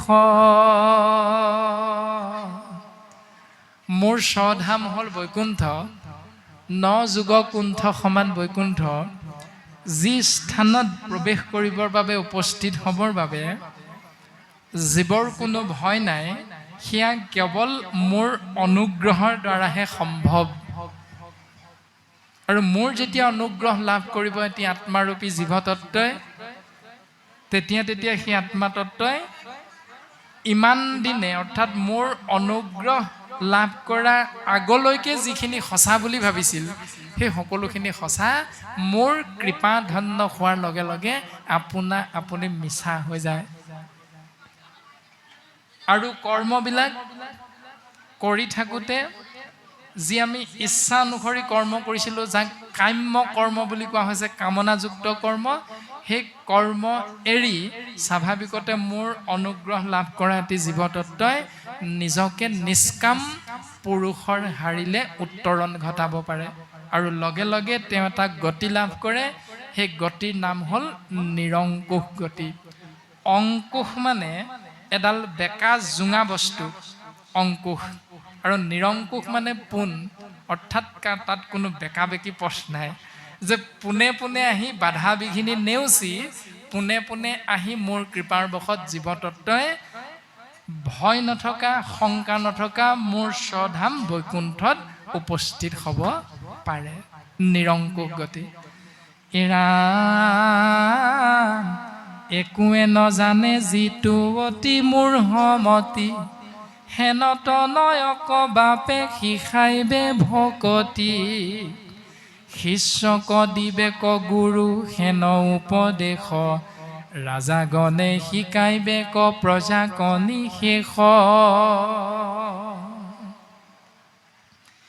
একোৱে নজানে যিটো অতি মূঢ়মতি ঋষভ প্ৰভুৱে পুত্ৰসকলক এনেকৈ জ্ঞান দিছে যেন পিতৃ হিচাপে তেওঁ একোকে নাজানে তেনেকুৱা এটা ভাৱনাযুক্ত হৈ পুত্ৰসকলক জ্ঞান দিছে অৰ্থাৎ ঋষভে যে সৃষ্টি স্থিতি প্ৰলয়ৰ গৰাকী, তেওঁৱে যে সৰ্বজানন্তা ভৱভাৰ হৰন্তা, তেওঁৱে যে সমস্তকে পালন কৰি আছে, সংহাৰ কৰি আছে, সৃষ্টি কৰি আছে, তথাপিতো তেওঁ পুত্ৰ, আৰু তেওঁ হ'ল পুত্ৰৰ ওপৰত পিতৃ।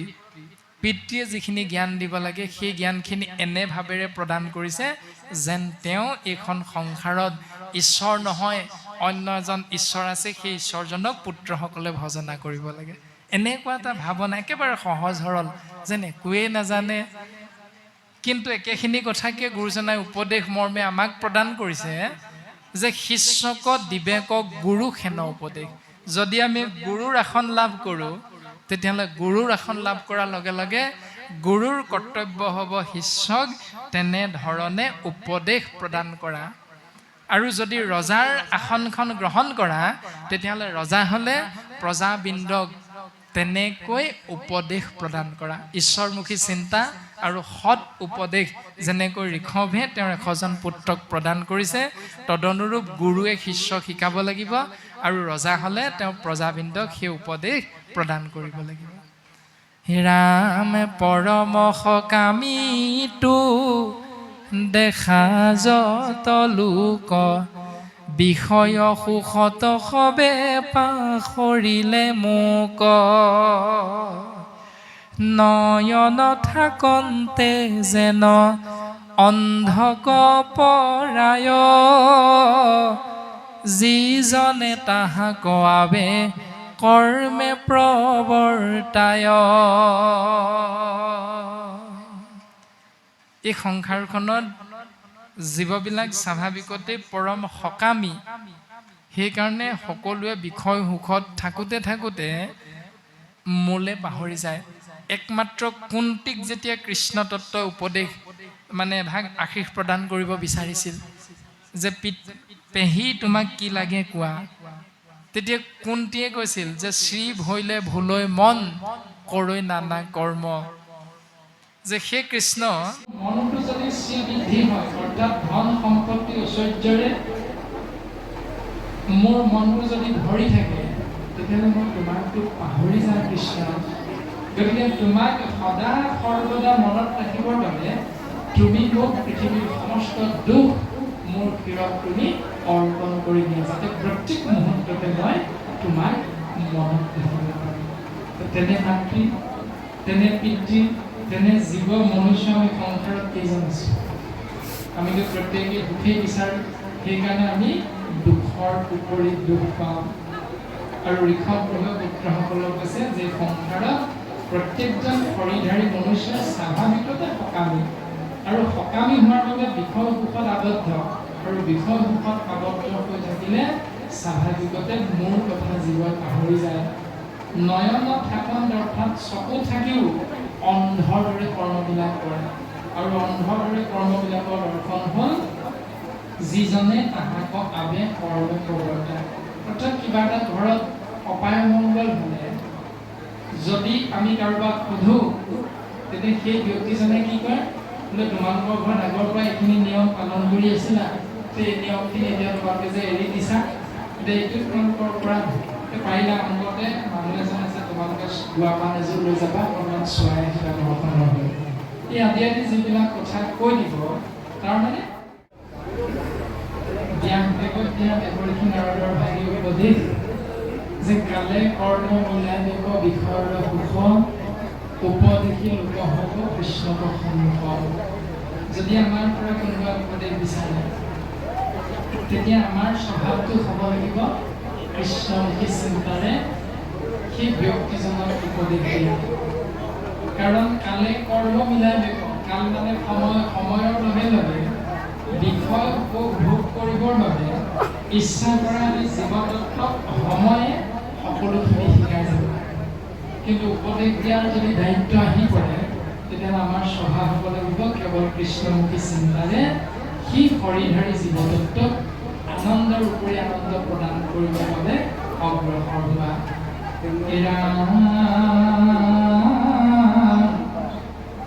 মৃত্যুৰ মুখত লোক পৰিল নিশেষ, দিয়া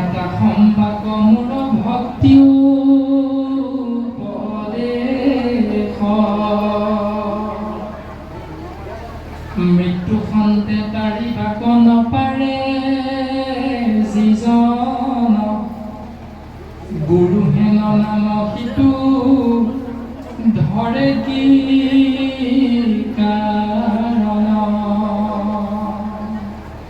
গুৰু কোন তাৰ বিষয়ে ঋষভ প্ৰভুৱে পুত্ৰসকলক উপদেশ দিছে যে গুৰু সেইজন যিজনে মৃত্যুৰ মুখত পৰিলে আত্মাতত্বক তৰাই নিব পৰা উপদেশেৰে পৰিপুষ্ট কৰিব পাৰে, জ্ঞান দিব পাৰে, তেওঁহে গুৰু।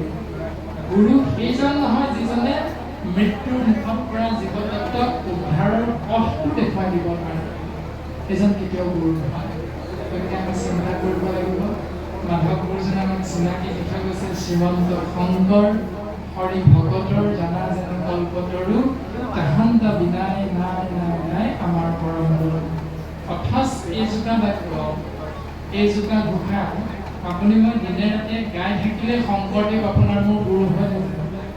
শংকৰদেৱ সেইসকলৰ গুৰু যিসকল হৰি ভকত, শ্ৰীমন্ত শংকৰ হৰি ভকতৰ জানা যেন কল্পতৰু, অকল গুৰুৱেই নহয়, কল্পতৰু, তৰু মানে বৃক্ষ, কল্প মানে সময়, যে সময়ৰূপী বৃক্ষ স্বৰূপ শংকৰদেৱ এজন হৰি ভকত।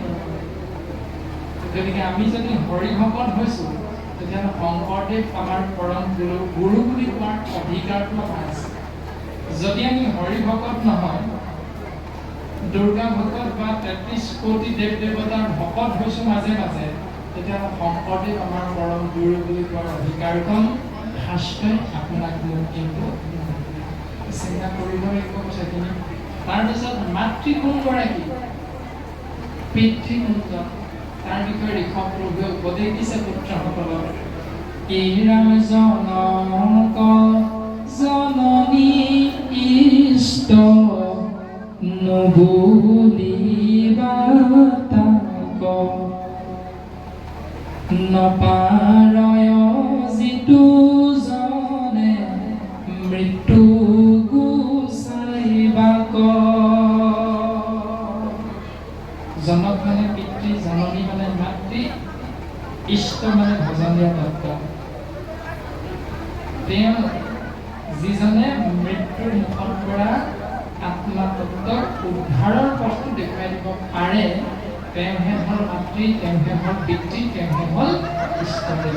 কিন্তু যিজনে মৃত্যুৰ মুখত পৰা জীৱতত্ত্বক উদ্ধাৰৰ পথটো দেখুৱাই দিব নোৱাৰে, তেওঁ কেতিয়াও পিতৃও হ'ব নোৱাৰে, মাতৃও হ'ব নোৱাৰে, ভজনীয় বা উপাস্য তত্ত্বও হ'ব নোৱাৰে। তাৰপিছত কৈছে স্বামী কোনজন? কেন মতে স্বামী হৈব দেৱতাকে মনে মৃত্যুৰ মুখত নৰাখিলে যিটো জনে। দ্ৰৌপদীৰ ৫জন স্বামী আছিল, কিন্তু মৃত্যুৰ মুখত বিপদৰ সময়ত কোনজনে ৰাখিলে?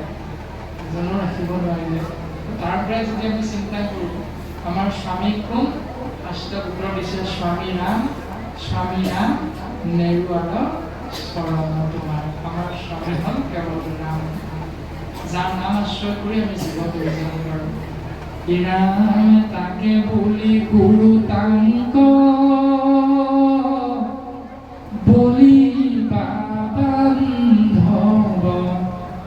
তাকে বুলি স্বামী তাকে বোলে বাপ মাও, তাকে সে দেৱতা বুলি কৈলো সাৰে সাৰ, ভক্তি উপদেশে যিটো গুচাৱে সংসাৰ। তেওঁৱে গুৰু বুলি কৈছে, তেওঁৱে বন্ধু বুলি কৈছে, তেওঁৱে স্বামী বুলি কৈছে, তেওঁৱে পিতৃ বুলি কৈছে, তেওঁৱে মাতৃ বুলি কৈছে, তেওঁৱে দেৱতা বুলি কৈছে, যে যিজনে এই সংসাৰৰ মায়াৰ পৰা পৰিত্ৰাণ পোৱাৰ উপায় একমাত্ৰ ভক্তিৰ উপদেশ জীৱৰ মাজত প্ৰচাৰ কৰিব, জীৱক প্ৰদান কৰিব। তেওঁহে আপুনি আমি বিচৰা ধৰণে গুৰু হ'ব, আপুনি আমি বিচৰা ধৰণে বান্ধৱ বুলি কৈছে, আপুনি আমি বিচৰা ধৰণে স্বামী, পিতৃ, মাতৃ, দেৱতা আদি আদি।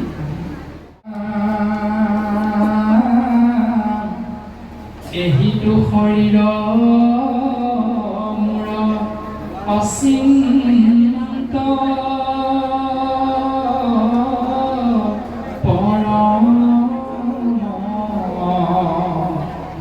হৃদয়ত ধৰ্ম পৃষ্ঠভাগত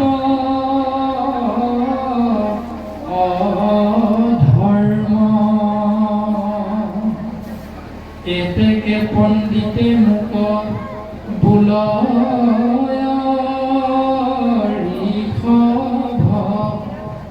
ভৈলা উদৰতে জাত তোৰা পুত্ৰ হব। মোৰ নাম যে ঋষভ, তাৰ মূল কাৰণটো কি? হৃদয়ত ধৰ্ম প্ৰভাৱ আৰু পিঠিফালে অধৰ্মৰ প্ৰভাৱ, আৰু সেইকাৰণে ধৰ্ম অধৰ্মৰ সমষ্টি আমাৰ নাম হ'ল পণ্ডিতৰ মতে ঋষভ। আৰু আমাৰ ঔৰসতে সেই পুত্ৰসকল তোমালোকৰ জন্ম হৈছে। এতেকে কৰিও সবে মুহুৰ বচন, জ্যেষ্ঠ ভাই ভৰতৰ সেবিবা চৰণ। তোমালোকে মোৰ আজ্ঞা পালন কৰা আৰু জ্যেষ্ঠ ভাই ভৰতৰ চৰণ সেৱা কৰা। মানে আমি তোমালোকক উপদেশ দিছোঁ যে ভৰত জ্যেষ্ঠ আৰু শ্ৰেষ্ঠ, সেইকাৰণে ভৰতে যি ক'ব সেয়া উপদেশ তোমালোকে আখৰে আখৰে পালন কৰিবলৈ চেষ্টা কৰিবা। হেৰা প্ৰজা সমস্ত দূৰা পালিবা নিশেষ, হিংসাৰেৰি ভৰতৰ পালিবা দেশ। সামান্য প্ৰাণিত কৰি বৃক্ষলতা বৰ, সৰ্প আদি সৰীসৃপ তাতো শ্ৰেষ্ঠতৰ,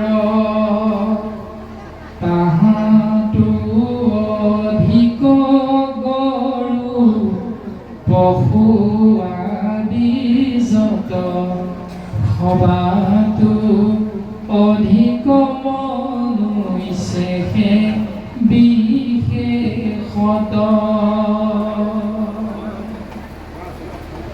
সামান্য প্ৰাণীকে আৰম্ভ কৰি বৃক্ষ লতা সৰ্প সৰীসৃপ গৰু পশু আৰু তাতোতকৈ শ্ৰেষ্ঠ মনুষ্য সমস্তৰে প্ৰতি এজনে অন্যজনৰ আত্মাক মই আত্মা অৰ্থাৎ ঈশ্বৰ বুলি ভাৱনাযুক্ত হৈ এই সংসাৰত জীৱন আগবঢ়াই দিবৰ বাবে তোমালোকে চেষ্টা কৰিবা। সেই মুহূৰ্তসকল এৰা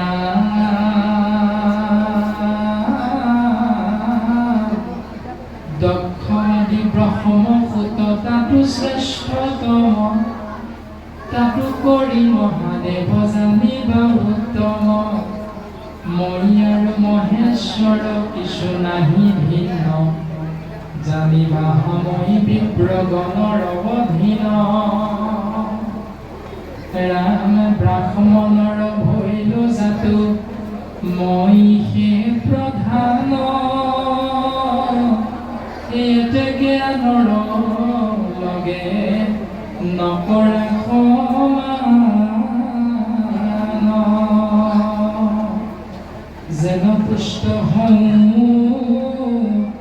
ব্ৰাহ্মণৰ মুখে হাৰি, অতি অগ্নিহোত্ৰ তাতো মনতুষ্ট নাই।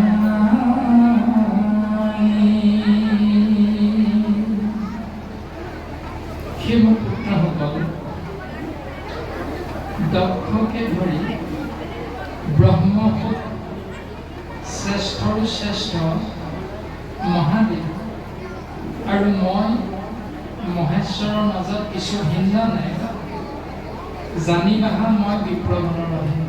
যদিও মই সমষ্টিতে আপোনাৰ ওপৰত প্ৰকাশমান হৈ আছোঁ, তথাপিতো কিন্তু মই ব্ৰাহ্মণৰ অধীন হৈ যাওঁ মোৰ পুত্ৰসকল। কিয়? ব্ৰাহ্মণৰ পদ্মমুখখনতে কেৱল মোৰ নিৰ্গুণ নাম কীৰ্তন মহাভক্তি প্ৰকাশ হৈ থাকে। আৰু সেইকাৰণে মই ব্ৰাহ্মণৰ পদ্মমুখখনতে গ্ৰহণ কৰা সেই দ্ৰব্য মই গ্ৰহণ কৰি অতিকৈ আনন্দিত হওঁ। কিন্তু বাকী জীৱতত্বৰ দ্বাৰা পদ্মমুখখনতে গ্ৰহণ কৰা সেই আহাৰ বা সেই দ্ৰব্য বা সেই সেৱাত মই এইকাৰণে সন্তুষ্ট নহওঁ, কাৰণ তাত সকাম ব্যৱস্থাটো যোগ হৈ থাকে। একমাত্ৰ ব্ৰাহ্মণসকলৰ দ্বাৰাহে নিষ্কাম ভক্তি পালন হৈ থাকে।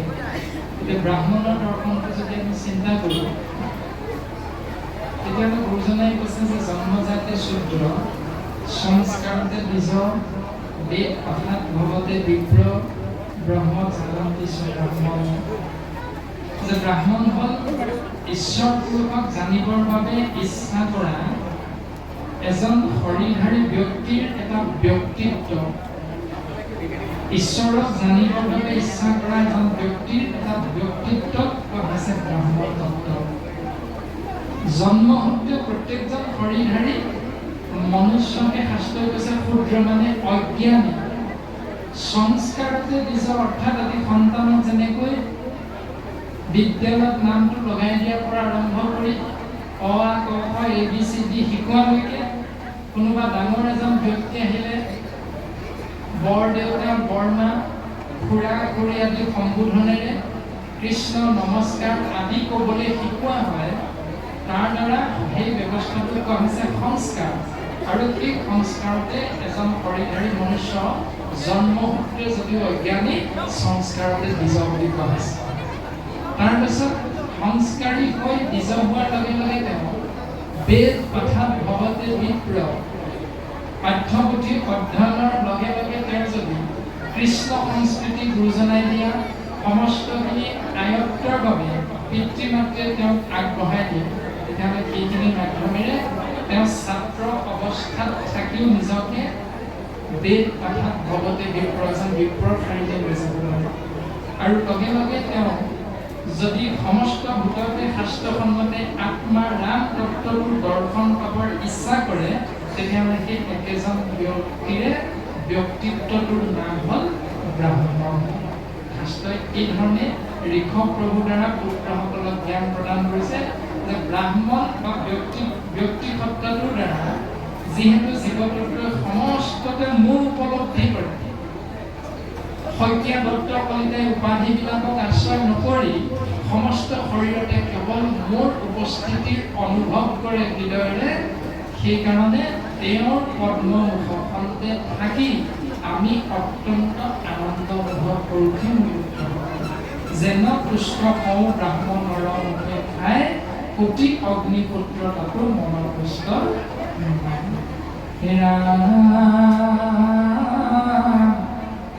সত্য শৌচ সমদমতে ভগতি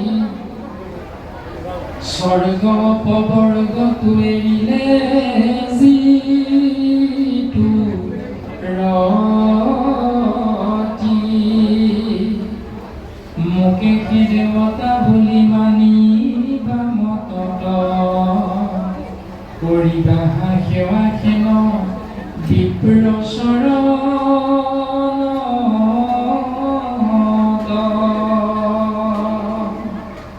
ৰাম ৰাম ব্যাপী আছো মই সৰ্বভূত হৃদয়ত মোৰ হৃদয়ত আছে চৰাচৰ যত মোকে সেই দেৱতা বুলি মানিবা মনত। কৰিবাহা সেৱা বিপ্ৰ চৰণত, যে বিপ্ৰৰ চৰণত সেৱা কৰিবা মানসিক চিন্তা অৰ্থাৎ ভাৱনাটো হ'ল গুৰুজনে দিছা দিয়া যে কলি ভকতে ভগৱান নৰে ঈশ্বৰ দেৱতো তীৰ্থটো কৰি ভকতেহে বৰ ভকতক ভজিলে বিষয় কৰ্ম। ভাৱনাটো হ'ব লাগিব কিন্তু কৰিবা সেৱা হেন বিপ্ৰ চৰণত, ব্যাপী আছো মই সৰ্বভূত হৃদয়ত, মই সমস্ততে আছো আৰু মূৰ হৃদয়ত আছে চৰাচৰ যত, মোতেই সমস্ত ব্যক্তমান আৰু সমস্ততে মই ব্যক্তমান হৈ আছো। এই ভাৱনাযুক্ত হৈ বিপ্ৰৰ চৰণত সেৱা মিলন কৰা, ভকতৰ সেৱা কৰিবৰ বাবে নিজক প্ৰস্তুত কৰা। এতেকে কৰিও ভূত দায়া অনুক্ষণ, এহিকে পূজাত মূৰ তুষ্ট হুৱে মন। প্ৰাণীক হিংসা যদি পূজে মূঢ়মতি, যদি প্ৰাণীক হিংসা কৰি আমি জীৱতত্ত্বই ভগৱন্তৰ চৰণ চিন্তা কৰোঁ, কৰে যেন ভস্মটো আহুতি বুলি কৈছে।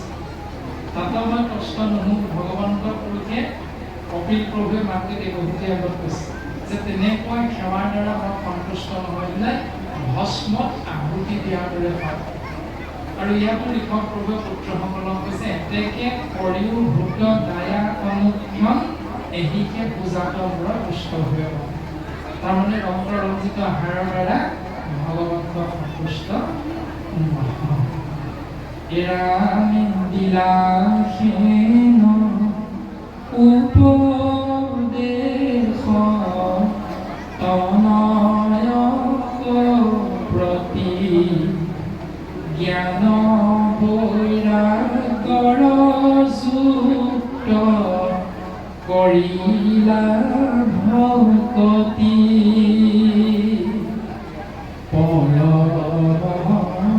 ঈশ্বৰ জ্ঞান পায়া পুত্ৰ যত,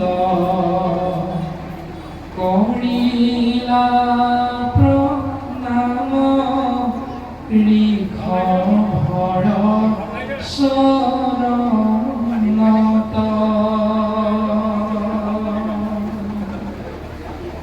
জ্ঞান লাভ কৰি বৈৰাগ্য যুক্ত হৈ কেনেকৈ পৰম ঈশ্বৰৰ সন্ধান লাভ কৰিব পাৰি, এই সমস্তখিনি ব্যৱস্থা ঋষভৰূপী ঈশ্বৰে পিতৃ হিচাপে তেওঁৰ পুত্ৰৰূপী আত্মা তত্ত্বৰ আগত সুন্দৰভাৱে প্ৰকাশ কৰিলে।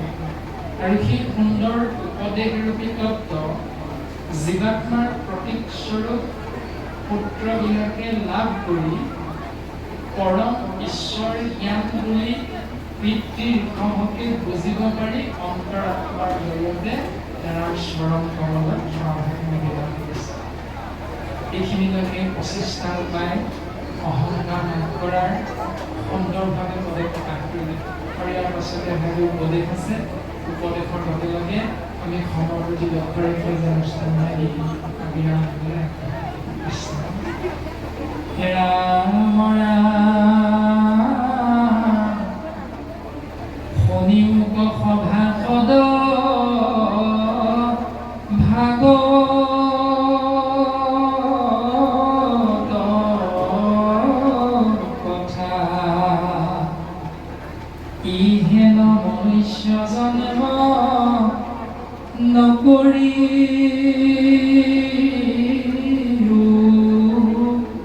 বৃথা। হে ৰাম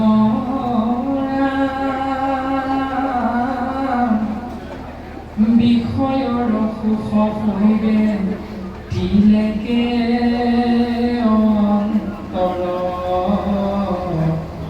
যেন জল বুদ বুদ সমকলে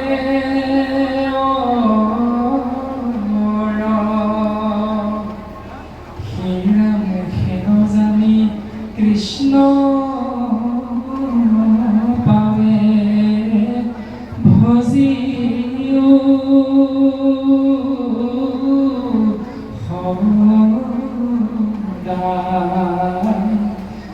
জন্ম চিন্তামণি ইটো হাততে হেৰা গোবিন্দৰ নাম সদা কৰিও মুখে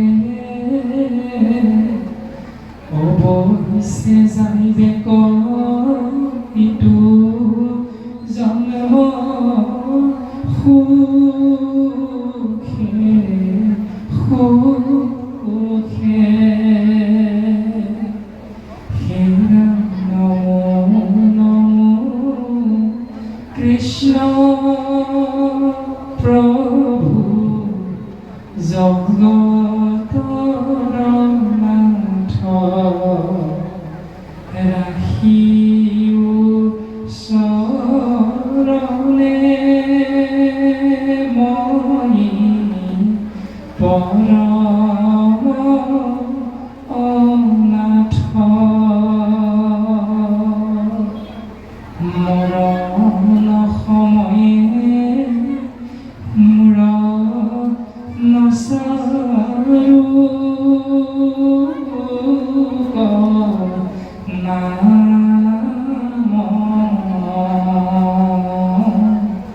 নিৰন্তৰে নৰে ডাকি বোলা ৰাম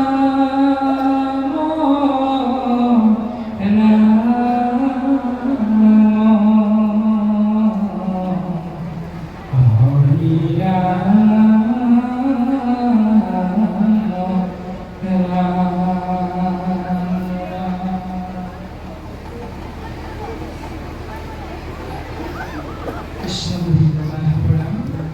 আমি সমস্ত জনাৰ প্ৰতি গুৰুজনাৰ উপদেশ প্ৰদান কৰিছে গোবিন্দ মহাপ্ৰভু কৃষ্ণ গোসাঁই নিৰ্গুণ নাম শ্ৰৱণ কীৰ্তন মহাভক্তিৰ মাধ্যমেৰে যদি আমি কলিৰ মলমতি শ্ৰেষ্ঠতম জীৱ মনুষ্যই নিজৰ জীৱনটো যাপন কৰিবলৈ চেষ্টা কৰোঁ নিশ্চিত ৰূপত আমাৰ জীৱন সুখেৰে পাৰ হ'ব আৰু যদি তাকে আশ্ৰয় নকৰোঁ তেতিয়াহ'লে জীৱন দুখেৰে ভৰি পৰিব আৰু সেই সূত্ৰে গুৰুজনে জগতৰ গৰাকী কৃষ্ণদেৱৰ গোসাঁনী অভয় চৰণত সেৱা নিবেদন কৰিছে দাস হিচাপে আৰু আমাক উপদেশ প্ৰদান কৰিছে হে ৰাম নমো নমো কৃষ্ণ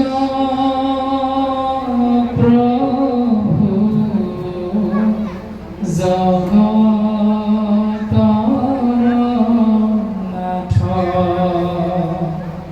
ৰাখিও চৰণে মই পৰম অনাথ মৰণ সময়ে মূৰ নচাৰো নাম নিৰন্তৰে নৰে ডাকি বোলা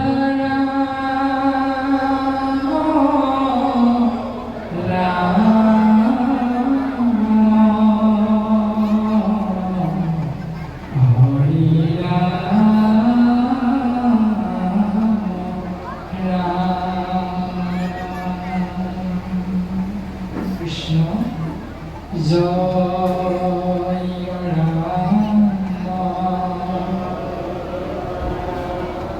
জয় নাৰায়ণ জয় কৃষ্ণ জয় জগদ্গুৰু শ্ৰীমন্ত শংকৰ কৃষ্ণ কৃষ্ণ কৃষ্ণ হৰি কৃষ্ণ পৰাভজন অপৰাধ বিনাশন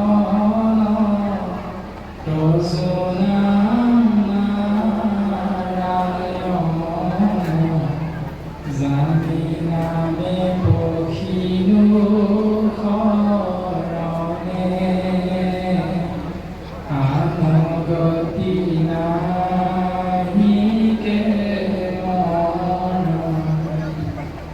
অপৰাধ ক্ষমা কৰি পুনিলয়াহি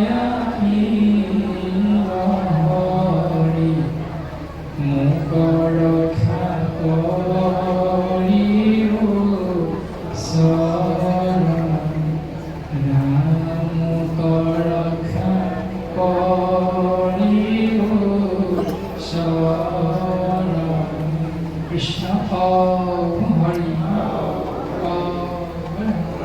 কৃষ্ণ গুৰু বন্দনা শ্ৰীমন্ত শংকৰ হৰি ভকতৰ জাজেন কল্পতৰু আনন্ত বিনা নাই নাই নাই আমাৰ পৰম গুৰু তাহান্ত বিনা নাই নাই নাই আমাৰ পৰম গুৰু কৃষ্ণ গুৰুৰূপী জনাৰ্দন বস্তু দুখনে অভয় স্বভাৱতে সমস্ত জীৱৰ মংগলৰ অৰ্থে পুনশ্চবাৰ ভক্তি ক্ষমতি অৰ্পণা আছে কৃষ্ণ কৃষ্ণ হৰি